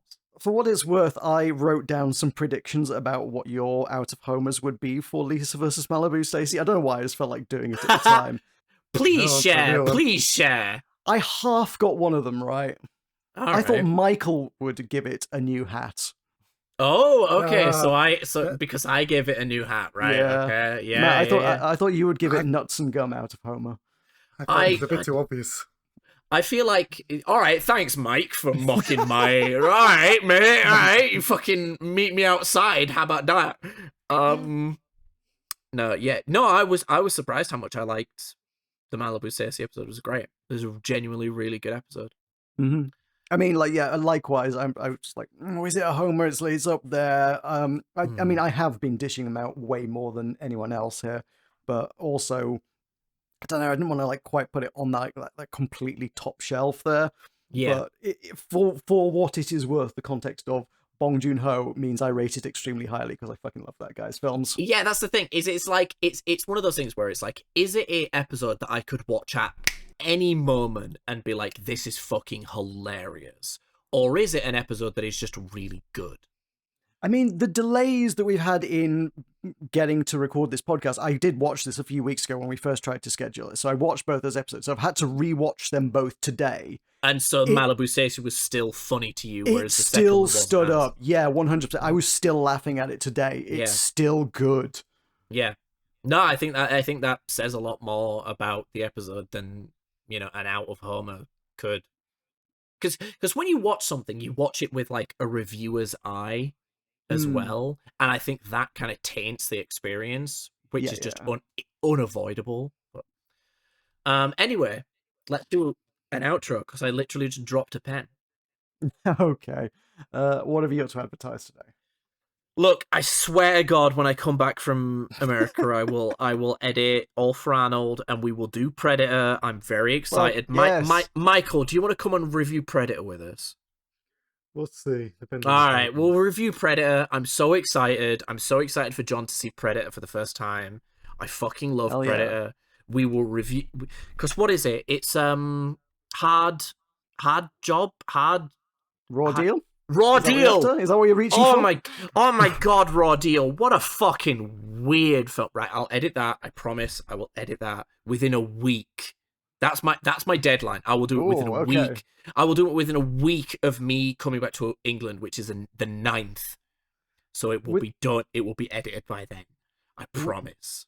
With my renewed interest in movies this past year, I have got a Letterboxd account now, so you can see my reviews of stuff. I'm Morocco42 on Letterboxd. Plug that, why not? So I did- swear to God. somewhere on there, I do have a review of Raw Deal when I watched that as well. It is a trip. But anyway, yeah, I also stream on twitch.tv/Mr. Gablin. I play video games. I'm doing a run through of Baldur's Gate right now where I play through as Gale. I'm tempted to do another run of Rogue Trader after that. We will see. But I'm also going to be making much more of a concerted effort to get into my voice acting. So if my Twitch sort of becomes a bit inconsistent, it's because I'm genuinely trying to build a career. Yeah, John, tell us things. Me? Oh, okay. I usually go last, but sure, why not? All right, Michael, you tell us things. You can follow me on Blue Sky at Buttermash Horse. That's about it, folks. Oh, don't give him my socials, because leave me alone. John, tell us things. Follow me on Blue Sky at Maroka. Follow. I'm getting to the point where I don't want you to follow my YouTube channel. Don't follow my YouTube channel. I don't care anymore. It's gone. I've got other projects. This is my other project. Follow this channel. If you're watching this All right, on YouTube... what's your next podcast then that you're going to rope me into because I'm your only friend? What the hell am I? Well, currently my plan was to move on to Futurama. Futurama events. We're not going to finish Simpsons though. We're going to have to do both at the same time. We're going to have to. Follow this podcast. If you're on the Spotify's or the Apples, give it 5 stars. If you're on the YouTubes, subscribe to it and hell yeah, bro. Leave a comment. I don't know. Yeah, be sure to realize that I do genuinely read every single comment that gets posted. I know I make a bit about the guy that made the comment about us not understanding the Doctor Strangelove joke. I'm not malicious. I genuinely love the fact that people comment. I think it's so awesome that people see references in The Simpsons that we don't. That's awesome. Please let us know of references we miss. Also, while we're touching on YouTube, apparently it's our channel's first birthday. Hey, go Heck us. yeah. Yeah, weird to see this. Like, channel actually doing pretty well as by what I feel like as well. Like, subscribers are massively lower than I ever did on my old channel, but also views are way higher, and I'll take the views, frankly. That's awesome. So, yeah, that's cool. Keep watching, So folks. if you do like it, if you do like what we're doing, please do subscribe or leave a like or a comment, because absolutely. it does encourage us to keep going. And if you do that, maybe you won't have to wait 2 months for another podcast next time. If you make a comment, maybe one of the hosts will fucking reference it for the foreseeable 4 episodes since you made that comment. Maybe, I don't know. Yeah, Matt will never let your comment go. I'm a very petty man. He's like Rose in Titanic. Oh, shut up. All right. I'm done. We're out. Okay. We're good. We're shot well past the 2-hour marks. Let's wrap this up. Thanks for watching / listening, guys. Thank you so much. It means everything. You're awesome. 07, guys. Bye, everybody. Bye.